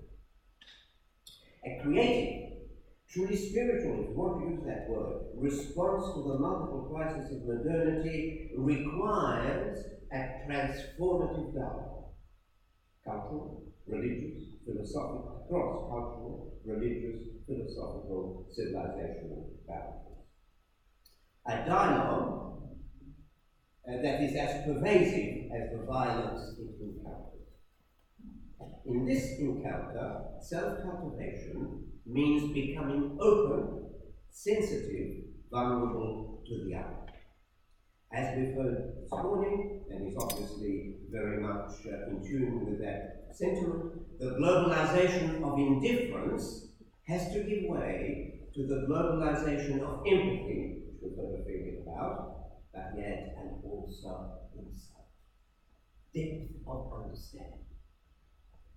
The self here means not just the personal self, but the entities with which the self identifies. Who am I? I'm not just Joseph Camilleri. I belong, or I see myself as identifying with a culture, with a nation or nations, religion, civilization, community, all kinds of identities. It is these identities that make up the self. And the self, if it is to cultivate itself, must take note of the identities of others and be open to the identities of the others, hear their grievances, and make themselves vulnerable to the other. And that becomes then a journey of self-discovery, even more than a journey of discovery of the other. Self-cultivation occurs only when we have discovered ourselves better by engaging in dialogue with the other. And one of the most critical functions of such a dialogue is precisely to ask two fundamental questions, which unfortunately social movements tragically neglect. We can wax lyrical about such notions as empathy and compassion and care of the earth and so on. Wax lyrical. But what does it mean for two things? And often people in social movements, the most effective, give very little attention to these two questions. One, what does it mean to be a citizen? How do I discharge a responsibility as a citizen? As a member of a community, small or large or global, which has to make decisions. How do I discharge my responsibility in this rapidly changing, globalizing world? And secondly, and that's really the reverse side of the coin, where does legitimate authority lie? Just more thinking, which we hope belongs to an earlier era, but it's still very much alive, has an answer to that question. Legitimate authority lies with the ruler. If it doesn't lie with the ruler, where does it lie? Where is legitimate authority when it comes to making decisions about climate change? Whose decisions can be thought to be legitimate and whose not? If 99% don't want to do anything about climate change, does the 1% say we have to do that? Where does legitimate authority lie? Where does one get guidance in answering that question? Not much. Not much guidance from many of our progressive movements about dealing with those difficult questions. And the point is that when thinking of citizenship, we can no longer think in terms of country, just country. Nor can we glibly think in terms of world citizen, empty rhetoric. Be a one citizen. What do you want done about the Sudan? In Melbourne, people are going to decide what's going to happen in the Sudan, how it's going to be done. Okay? So, citizenship, if it is to have meaning, has to be integral to self-cultivation. That's the first point that it makes. It has to be integral to dialogue within and across a range of communities. We must be able to live in multiple communities simultaneously. Local, national, eco-regional, bioregional, transnational, global. Spaces and communities, and we must so self-cultivate that we are able to be comfortable in all of those public spaces and communities. Governance is doubly challenging, because in the age of the Anthropocene, ethical decision-making requires us to give institutional standing to the voices of the poor and the marginalized and of all other living species, and importantly, generations yet unborn. Generations yet unborn have to be at the decision-making table. Let's say this was the decision-making table, there have to be chairs there occupied exclusively by the unborn, both human and non-human. It has to happen. Not that you're going to bring in a kind of physical way the yet unborn to the table, but there have to be voices institutionalized that can help do this. And the self-cultivation needed for citizenship and good governance ultimately depends on three things, says, I'm finishing the sentence. Creative parenting, training and education, unlike the kind that we normally get in most countries, and the quality of our conversation and dialogue.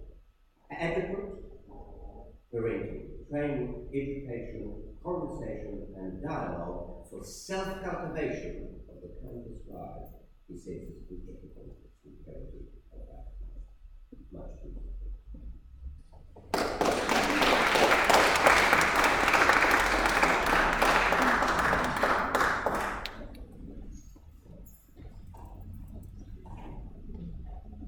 Thank you, Joe. And thank you to the organising committee for the generous invitation to be here. It's already been a wonderful event. I'm speaking about Earth at Peace in the prophetic tradition, using two particular prophetic texts as a way of thinking through what I see as some of the problems with just peace theory. In the development of just peace theory, primarily in the work of Alan and Keller and Daniel Philpott, the category of peace is seemingly reduced to purely human terms. This same anthropocentric bias has demonstrated itself in discussions of the impact of militarized violence, a point well made by the editors of Ecological Aspects of War, conference that was held here a number of years ago. And some of this makes perfect sense. After all, while the Earth Bible team reminds us that Earth raised its voice against injustice, she remains in many ways a passive victim of the event and effects of warfare, and her voice is easily forgotten in subsequent discussion of peace. Just peace theory, it seems to me, has fallen prey to this trap with a gaze fixed on human rights and human responsibilities towards each other, but little if no attention given to the place of non-human creation. In the work of Alan and Keller and that of Philpott, what is laid out is a series of steps or conventions that, when done in succession, in the case of Alan and Keller, or concurrently in the formulation of Philpott, we create a sort of social conditions which would be labelled to be just peace. But much of this responsibility becomes the work of institutions and systems, with the result approaching an almost bureaucratization of peace. And so there's an important question raised here. Is peace really so impersonal?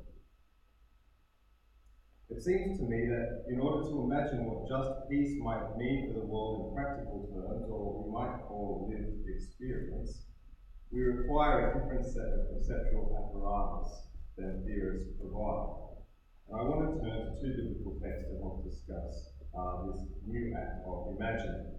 Isaiah 11, which we had a painting of up here a little while ago when Bruce was speaking, the famous lion and the lamb passage, and the first 5 verses of Micah chapter 4, the very famous peace oracle. Recourse to the prophets for a consideration of peace may well seem counterintuitive to many, given the reality that much of the prophetic material is animated by a fantasy of the spilling of the blood of our enemies both near and far. But the prophetic books bear much of the complexity of the characters that give the books their names. I don't want to minimize the hermeneutical challenges intrinsic in utilizing these texts for a discussion of peace, but for the purposes of our gathering, and by the signal of my intention to you in this way, I would like to sideline them for just a little while. Isaiah 11 paints a picture to us of reversal. The immediate context, that is the final verses of chapter 10, speaks of the mightiest of trees being felled. Lebanon will fall, the prophet declares. A synonym for Assyria, the great empire of the 8th century BCE which dominated ancient West Asia, destroying the northern kingdom of Israel and having the southern kingdom in fear of its own survival. The great forest of Assyria is contrasted with a shoot, a small branch coming out from Jesse. Jesse, of course, being the father of King David, the heroic figure of biblical Israel's golden age. And Isaiah suggests that the return of the new David is imminent. The language of justice, righteousness, and equity punctuates this passage, leading to a description of peace. What is striking is that the prophet's imagination of peace is made up of the relationships between animals that are normally natural enemies. Wolves lying with lambs, leopards with goats, calves with lions, all led by a small child. Against all the odds, the lion becomes a vegetarian, and the little child plays with his friend, the snake. The reversal of patterns of enmity is summarized with the prophet's observation that there will be no hurting or destruction because the earth will be filled with the knowledge of the Lord. The one who is coming, the new Davidic king, is introducing a new and peaceful world order. The natural violence of the animal world is removed, indicative of the even broader reign of peace ushered in by the Messianic figure. War and all manifestations of violence are to be abolished with his appearance.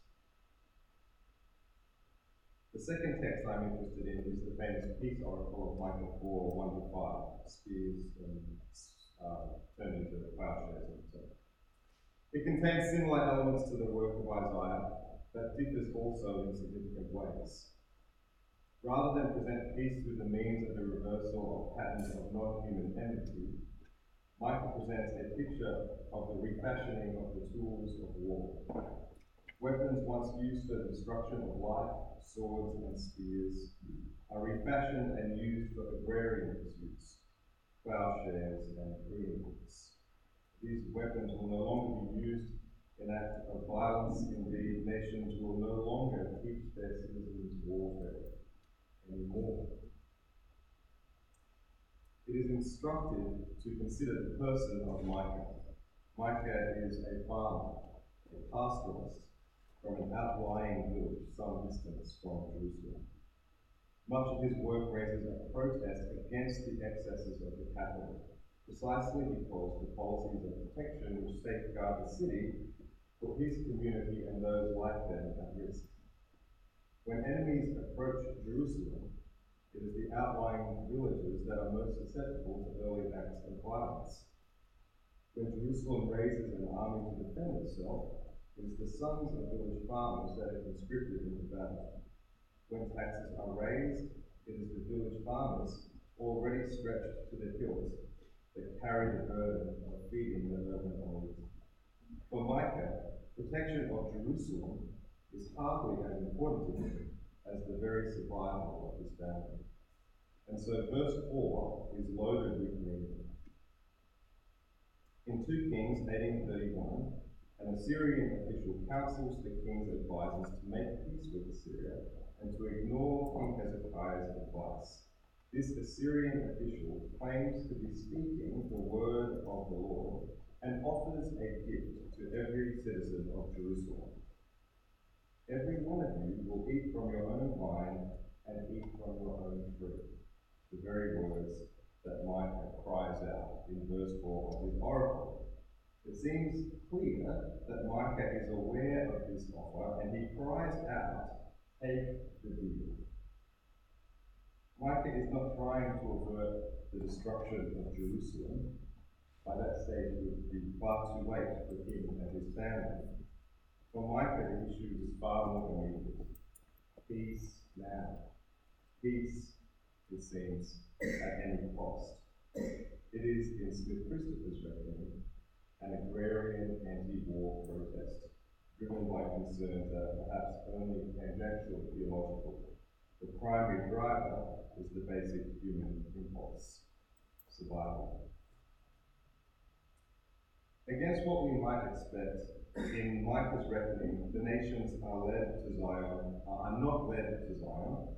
They instead come of their own volition and are ready, eager even, to come and learn the ways of peace. In much the same way as in Isaiah there is no violence on account of the world being full of the knowledge of God, in Micah, Torah and God's word is issued, the result being the promotion of justice between the nations and the decision to demilitarize.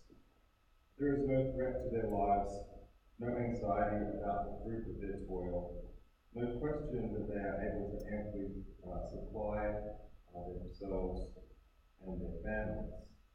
Instead, the people sit under trees.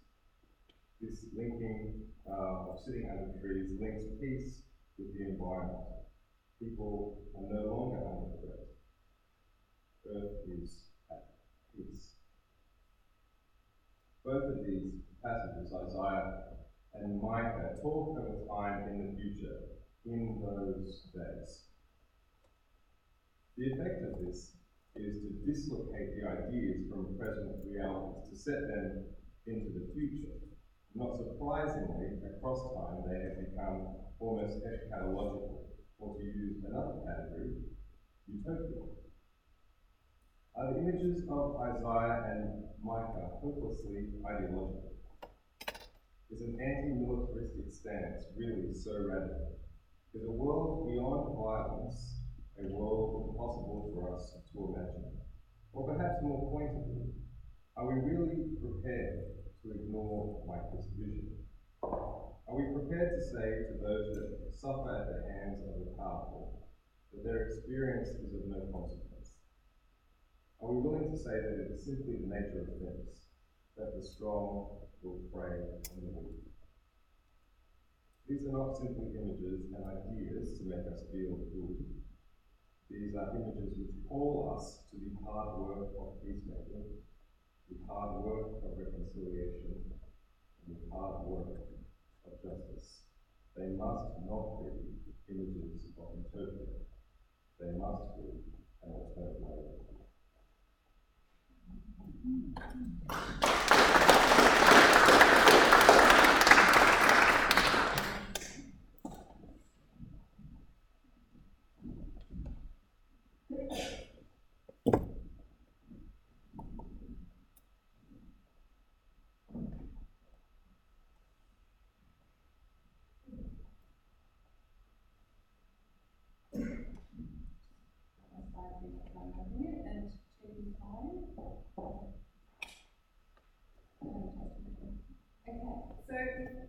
Before I start, a lot of what's been discussed has been really, I've been taking it on and there's a lot to consider. It's especially when I guess you think about what we're talking is, well, at least what I'm talking about is quite theoretical, but that theory is very important because what we understand, our belief system plays out.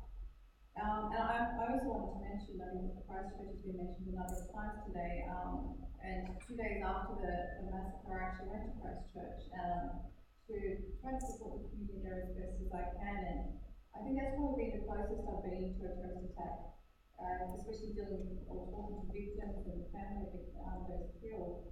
I mean, you just can't help but see the horrific side of these sort of incidents.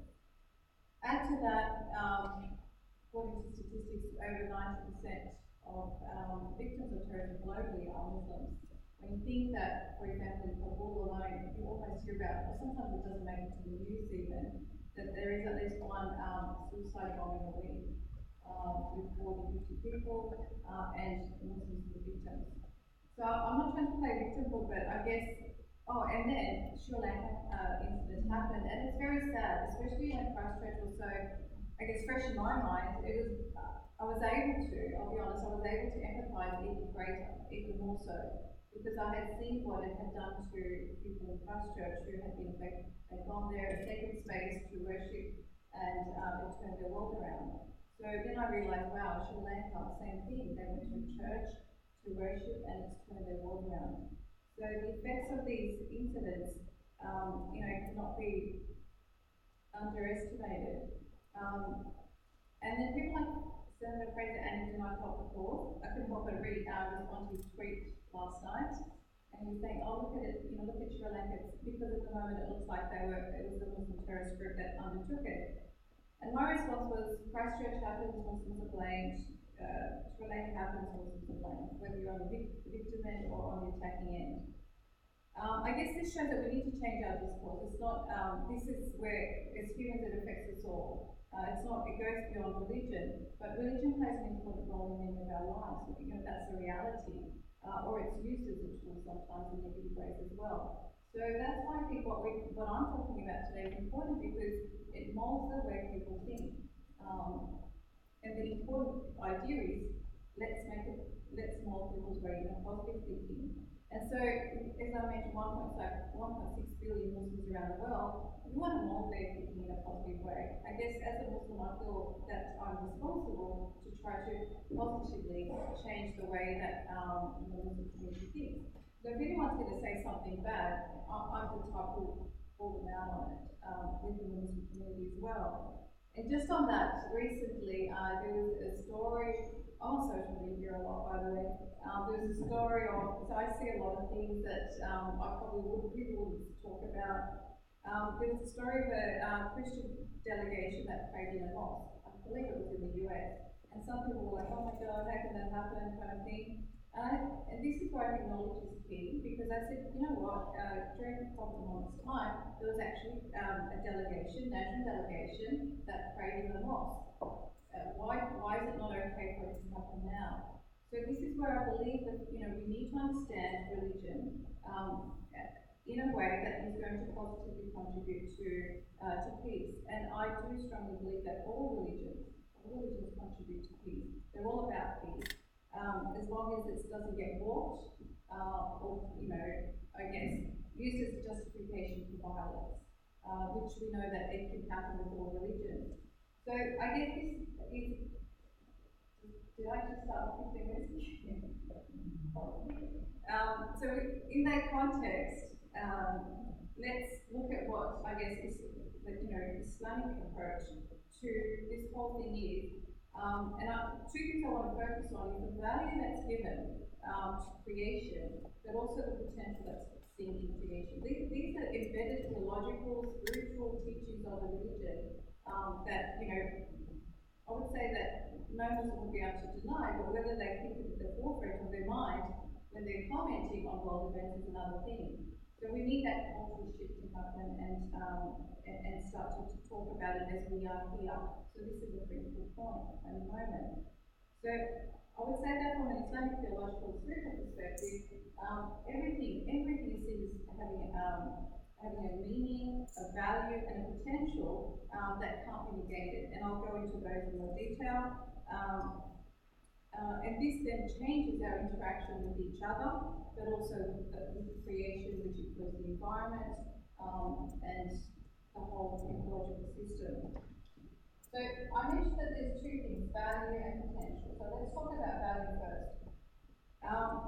The top verse, even with the Sri Lanka massacre, this is something that I've seen quite a few people tweeting, Muslims tweeting, because again, it's an important point to come back to. And the point is that the Quran mentions that killing one person is like killing the whole of humanity. You may have heard this before, you may not, but it's something that we need to be reminded of. Every single human being is valuable. And it doesn't just say it's valuable, but it's basically saying if you kill one person, it's like killing all of humanity. It's a wipeout of humanity. So that one person is a representation of humanity. So when you hear this when you know this and understand it and internalize it, then it's very difficult to do any harm to any other human being. The second one I would say is more connected to, it's got more of a spiritual aspect and it's connected more to the environment, but really to everything. And it says the seven heavens of the earth and all beings therein declare his glory, there is not a thing that celebrates his praise. So Islamic theology teaches us that everything is praising God in its own language, in its own tongue, in its own way. So when you think of it in this way, to I guess terminate the life of anything that's praising God, you would think twice about it basically, even if that's a tree. So it shifts the thinking of creation, it gives it value in a way which makes you think twice about is this the right thing to do.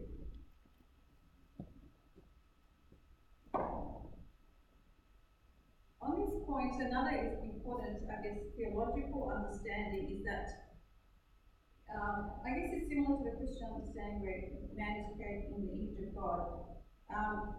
It's probably the most similar concept, is that the names of God are manifested, in Islam there's a concept of 99 names of God, things like compassionate, the merciful, the loving, the all-knowing, the all-powerful, and so forth.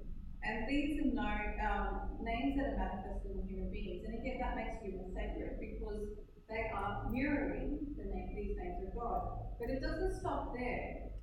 One of the, I guess, contemporary Muslim scholars says that all of creation manifests at least 20 names of God. So again, whether you look at a tree or a rock or a soil, they become sacred because they're mirroring those names of God. It could be the shaper, the creator, the former, the sustainer. So depending on what the creation is, they're again manifesting those names, and therefore they, I guess, have a value that we cannot deny. So the value is one thing and the potential is another. I'm fascinated by this concept, I don't know, but again, the idea of this is that the potential, and in the primary verse it says we've created you in the best of form. So again, that composition, the potential, that it's almost like this DNA is in there, spiritual, physical, intellectual DNA is in all, human beings in this context, and the potential for it to grow is grand. So when it says to the lowest of the low, it's like, think of it like it's in a seed form, and then the potential to go into something greater is like it becoming a tree. But it's all got that, the DNA of the seed is within all human beings. And that's why in the Quran it says, he who fails it himself by not realizing one's potential corrupts it, and one who truly he who succeeds, who purifies it. And the reason I use this analogy, and it didn't come up with it, but the fact that they're both made of carbon, both the coal and diamond are made of carbon, but they look very different, their value is very different, and their use is very different. So humans are made up of the same composition as well, but the idea is every single human being has a potential in the diamond. And I guess this can help us to understand that or interact with people that we disagree with as well. We all have the potential of being good, humans, compassionate, considerate, loving. It's in our DNA, let's say, and therefore approaching everyone with that perspective. So with, I guess, that potential idea, many of the Muslim scholars have talked about, what we call the tree analogy. So this is another image that I really like because it's the features and it's in the shape, it's sort of overlapping with the tree. So Sam was a contemporary scholar, describes the tree analogy to talk about the potential of human beings. And saying the potential is from between a seed and a tree. So you've got the opportunity to be that big tree. Ibn Arabi, a classical scholar, denotes the tree as the universe. So he uses the tree analogy as well, but uses it to express that it's the universe. And this is important because the human being is connected to the universe, which is connected to God. So these three connections are really important. And therefore, you see, of course, it connects the human being to the universe. So basically the point they all make, that you can conclude, is that everything is interconnected. So if you affect one of them, you're going to affect the other. And we've heard this a lot in the morning. So if you're going to impact on the environment or your outside world, it's going to impact on the inner world. And this is where, I guess, my understanding of inner peace comes in as well. So I've got this diagram that puts the three connections. So again, these humans are seen as a miniature universe which reflects all the names of God. The universe reflects all the names of God, and God, although there, is also seen to be in the center. So every human being has the potential to manifest all these names. The universe naturally does it anyway, so everything becomes sacred in our understanding.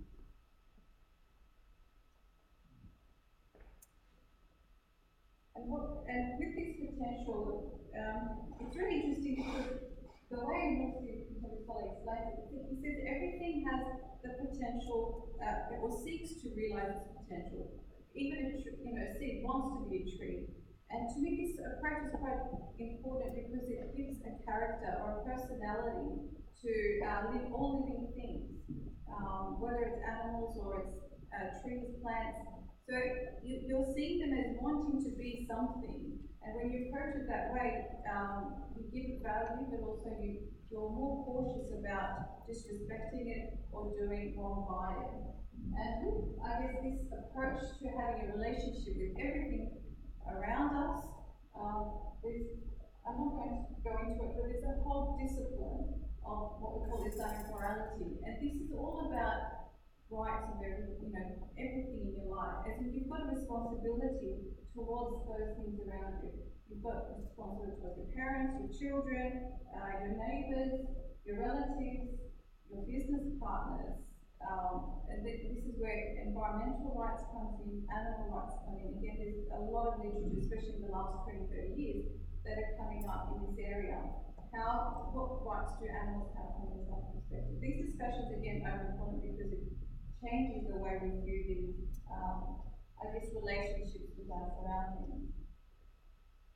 So I guess in conclusion, when we view everything around us with such value, with such potential, it's so much harder to act on whimsical desires, as I would say, or to be destructive, because you feel this moral obligation to have a relationship with everything and do the right thing by everything, especially when you feel like you're accountable for those relationships. And I guess if we can embed this kind of understanding and thinking in the masses, the hope is that it will transform society. As I was thinking about this morning and and some movements and so forth, it's very hard to predict what's going to happen. 5 years ago, I would have never thought Trump would have been president. I was actually shocked when he was elected. I would have never thought what's happening in Sudan would have happened. Whether it's good or bad, it's very hard to predict what's going to happen. I think the best we can do is plant those seeds and watch it hopefully go in a positive way. I've learned that you can't change the world, but all you can do is plant the seeds, and hopefully this conference are means of achieving that. Thank you.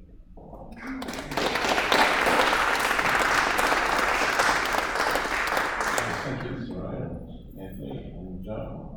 Now it's time for questions. I'm sure there are lots of questions.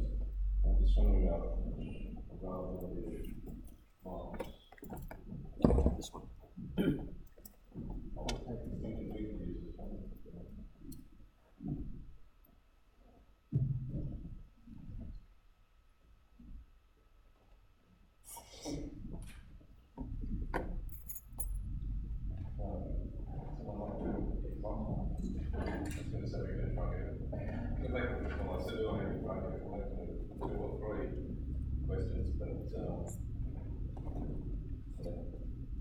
Simon Farr and the University of Sydney.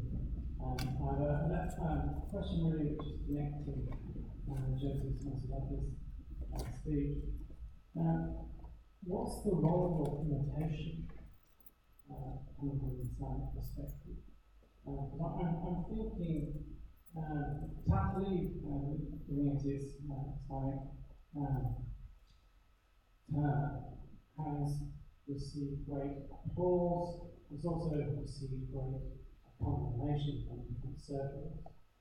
Coming from a spiritual tradition, to what extent should we be imitating spiritually? Should we be going towards that direction, or should we be moving away from imitation towards adaptation? I would think that is working. Yeah.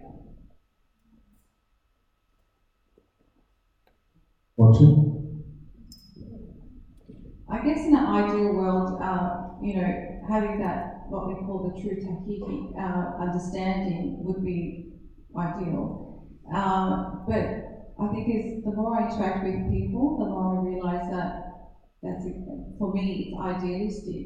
We shouldn't be moving towards that. But what I do see is people are very much followers, or they stick to cultural norms. So I guess at the minimum, I would say what I would want to see in our society, especially say talking from a Muslim perspective, Muslim community, is where cultural norms become that we protect the environment, even if they don't know why. At least if they get to that level of cultural norm. For example, it goes with all practices. We say respect to parents. Now, if you ask a lot of youth, why should I respect? They will say that they should respect their parents, but they don't know why. They just say, oh, because I've been told, or because that's the cultural norm, although that may be changing. So I think at least if they can align with these good cultural practices or good cultural understandings, that's a good start. But ideally, we should be moving towards understanding why, because they will have more permanent effects and benefits.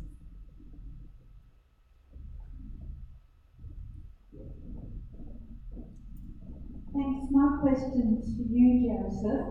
In the break, I spoke to a few people and I said, well, how do we talk, how can we change someone like Tony Abbott, who has got such entrenched ideas? It's totally embarrassing that he wants to represent Aboriginal people. We just cringe a lot of people cringe with his approach to life and his denial of climate change.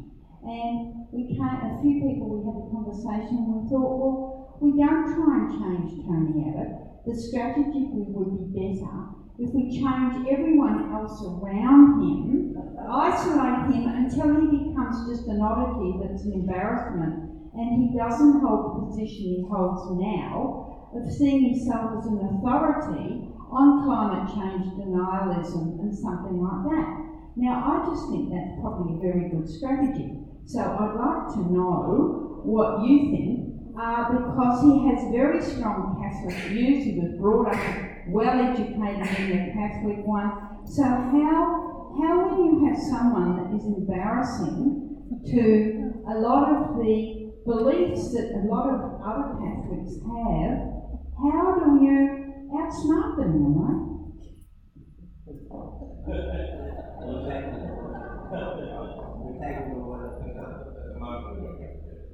Well, I couldn't disagree with that strategy more. Could not. Yes. First of all, Tony Abbott is irrelevant. Political parties as we have them, irrelevant. The state as we have it, irrelevant. I wouldn't waste too much time on that. But you mentioned Tony Abbott. But I'm sure, I don't know how long your street really is, whether it's a very small one or a very long one. But I'm sure there are many people not far away from where one is, not just physically, but in terms of relationships. Brothers, sisters, cousins, nephews, aunties, neighbours, colleagues, many of whom would share Tony Allen's view. We welcome those. We have contact with them. We don't have contact with Tony Allen. Or most people don't have contact with them. Yes, you can write a letter, but you don't go straight to the right. So the question is dialogue, but dialogue with people who don't hold the same views as we do, but in a way that relates to their most deeply felt needs and anxieties. Right? So they might be extreme, they might be right wing, they may have all from our point of view, their own views, their own values, their own attitudes. But we have to find out. How did they come to have them? How did they come to have them? Do they have needs? Do they feel that they are being driven to that position? So we need to engage in dialogue in all kinds of different ways, both one-to-one, small groups, large groups, face-to-face, spoken word, written word, social media, in every way that is within our reach, to engage in dialogue with people who do not share our point of view, but who are human, have their needs, their anxieties, their fears, and their concerns, and for them to feel we care deeply about those fears, anxieties, and needs. There must be something. That's possible. Not guaranteed, but there are. Sorry, if I may just. People worry about Abbott and Shaw and Morrison. Why don't you worry about your mother-in-law, your son-in-law, the person whose views you disagree with? You have a way of dialoguing with them. And if not, how incredible. Oh, is it, I can't talk about it. Say a number of my students. I said, well, it's your auntie. It's not mine, it's your auntie. I'm very happy to talk about it. Okay? We have to create circumstances in which that happens. But it's not talking to her. That's the next step. It's listening. We have to listen to that, even when they are in deep disagreement with us, to find out more about how it is that they hold those views, why it is, and so on. Just to finish off very quickly, I had 50 of my students at I had 50 of my former students, they're now in established careers and so on, and said, I can't have a conversation with my grandma. I love her, but I can't have a conversation. I said, have you ever asked her a question about something that really she finds important? The grandma, the last 50 years, how has Australia travelled? Has it lived up to your expectations? Do you think we're going the right way, the wrong way? Let us speak. And we won't be able to stop it. But it requires skill. And most people in our communities are terribly unskilled in knowing how to engage in truly dialogical conversation. An education system doesn't help, by and large. Our training doesn't help. The parenting doesn't help. And of course the media don't help. So we've got to find creative ways of skilling people for effective, humane, ecologically mindful conversation and dialogue in all the contexts in which we live. Easy said than done.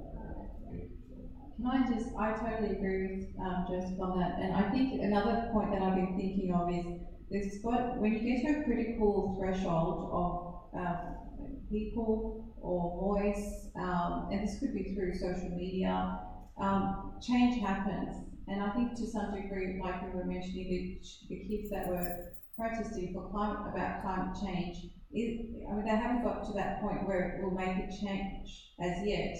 But you can see, it's like a wave, you can see it coming up. Either it will collapse, we don't know again, or it will come into something bigger, and the politicians will have to listen. So I think with a lot of these things, we have more influence than what we realise when we want change in thinking, change in policies. but a lot of the time takes time, and it requires others to get on board as well for that critical level, for you to get to that critical level.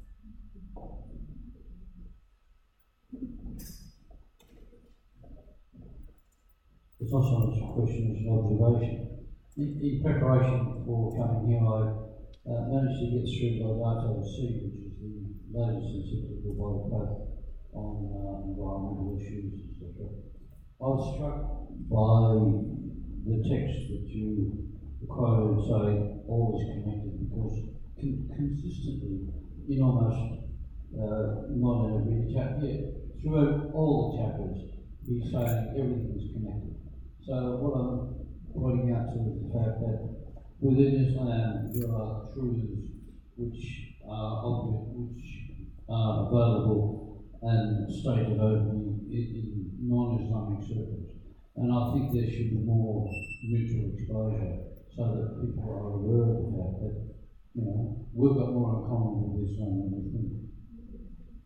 I think my experience when I got immersed into interfaith dialogue 15 years ago was, especially with Muslim-Christian dialogue, the amount of commonality was just mind-boggling. It doesn't mean we don't have differences, but the similarities, Adam and Eve, afterlife, some of the prophets, some of the history. So we've got so much, as you said, commonality to hold on to, that it's a shame that we don't. And I guess that comes with knowledge and awareness.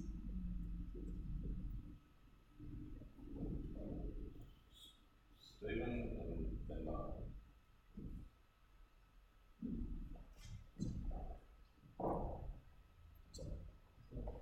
Thank you to all. It's been wonderful. Joe, I'd like to take up the question about where will we find legitimate authority?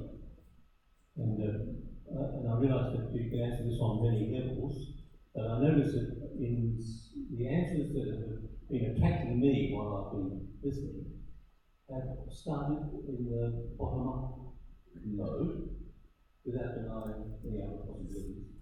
And so one of my answers to the question, where do I find legitimate authority, is when I'm connecting with someone whom I recognise as standing under authority. And that shows up in things like the sense that they're willing to be accountable. It stands up in, and this connects to what you just said, that they will actually answer the question and treat it respectfully and answer it in a way one can recognise as truthful. Because there are many alternatives to that which have no authority. They might have seductive power, they might be persuasive with respect to certain interests, certain needs and so on. So one of my bottom-up starting points for authority is someone who's under authority and who can answer a question because they've heard me, but they're also willing to answer truthfully. And so I welcome any comment on any elaboration. Before we go to the elaboration of the comment, I have another question from Mark and yours for the last. So we'll have all three questions to them. So I had a question for Joe. I guess I'm just keen to hear you unpack. I mean, you gave a quick there that major political parties now are irrelevant, and just trying to puzzle for that, because that seems to imply the state is irrelevant. I've got to say, in my areas of work, the impact of the state is very significant on people's lives, whether we talk climate change, whether we talk outcomes on treatment of people in the workforce, whether we talk human trafficking. So I'm just kind of really intrigued as to why you regard the state as irrelevant or irrelevant. Thanks very much for all of your talks and interactions. My question is really about where we place the emphasis. And I think a lot of the questions or the speeches and the report has been about leadership. And I think that in this kind of period of the electoral cycle especially, we tend to think about the leaders, but I wonder if somebody could tell me about ideas about followership, because I think one of the things that's shocked me over the last few years is just why we are so okay with following certain ideas, certain people, certain types of attitudes as a whole? And what is it that enables that? Because that's really what's empowering that kind of leadership. So it's sort of this kind of complicated, I guess, relationship between following and leading.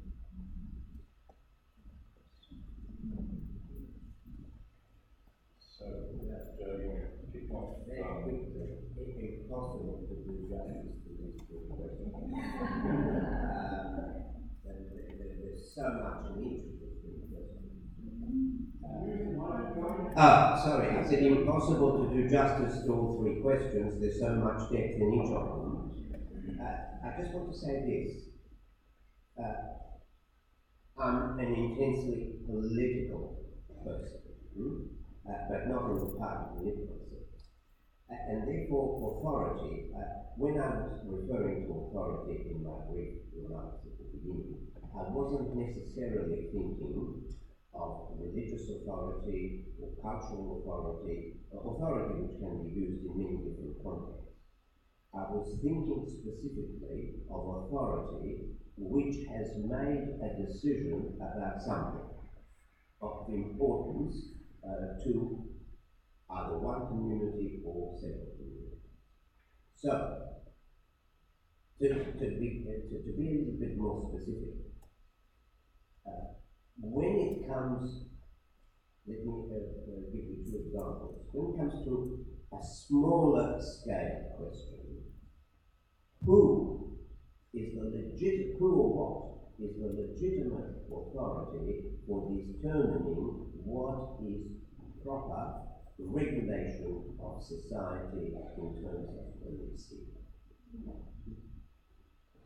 If there is significant incarceration of indigenous people as there is the authority which lies behind that outcome legitimate?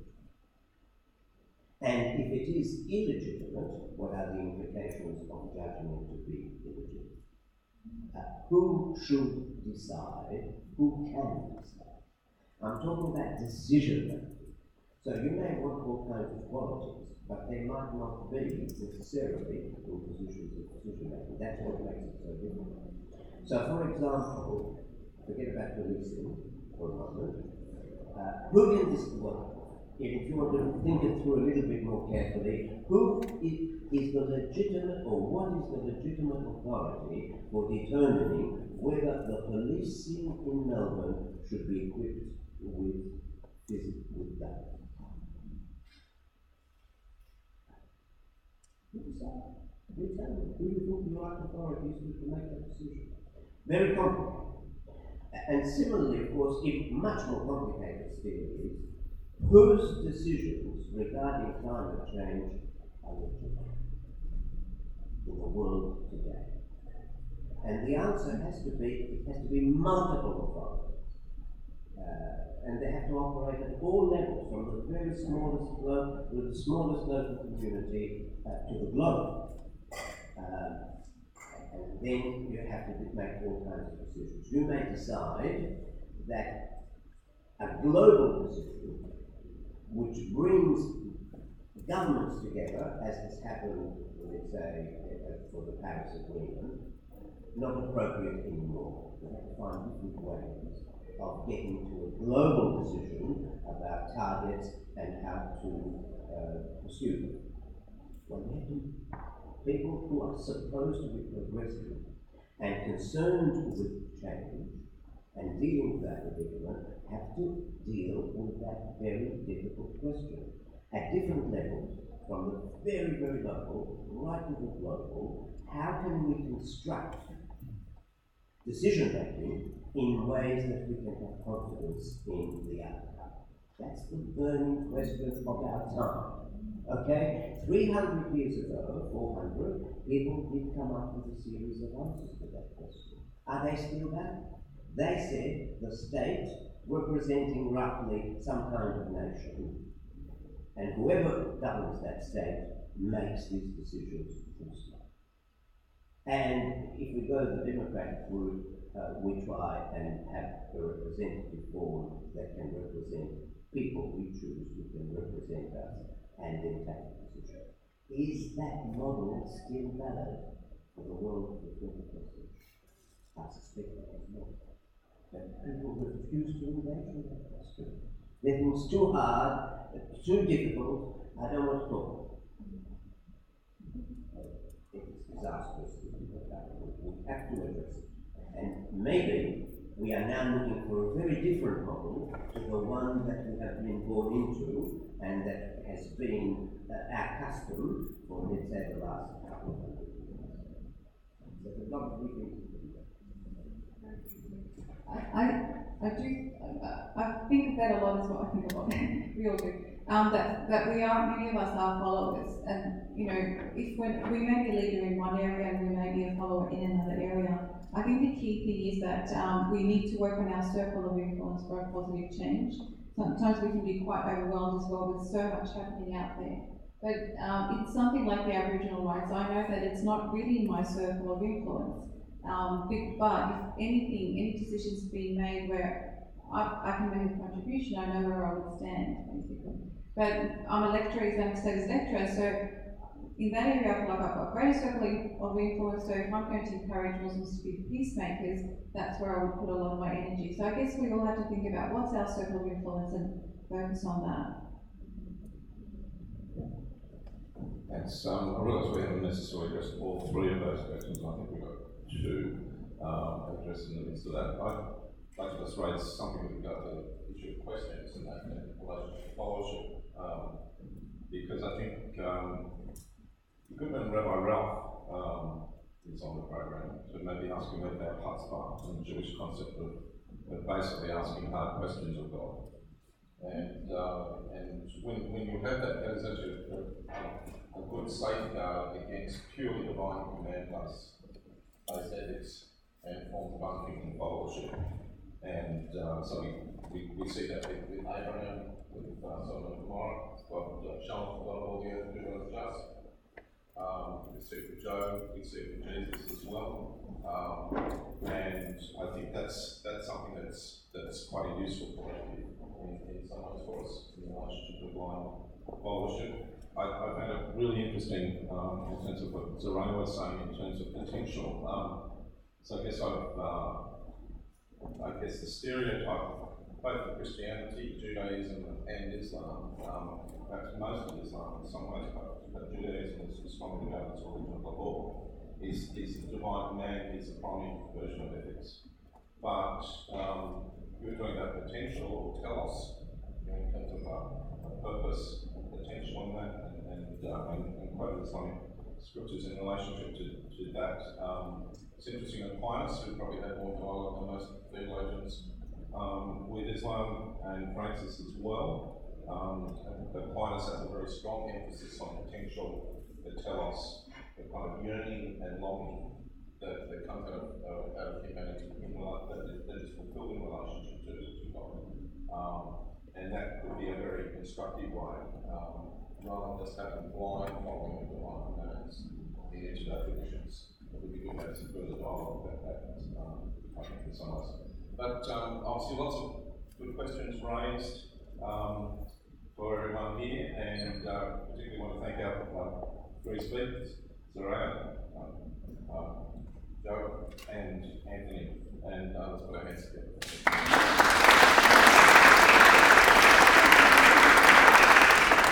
Before we raise up for lunch, just make clear what happens after this. The current working groups, so you have your number, I think, and I want you to just check your letter for those groups. So basically you need to be in those rooms by 2:15, so ready to go. So if you've got questions, ask at the registration table is probably the best way to do that, isn't it, Joe? If there is anyone there, okay. All right, Joe or myself. Thank you.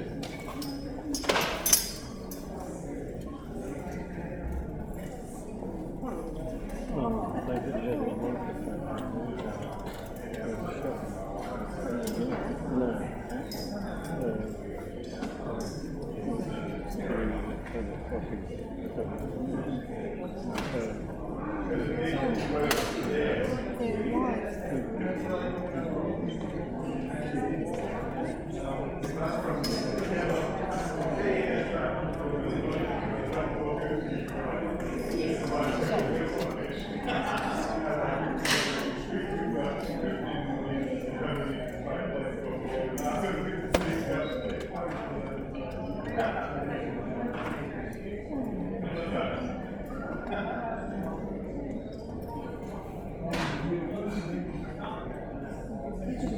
These chairs are most comfortable this evening.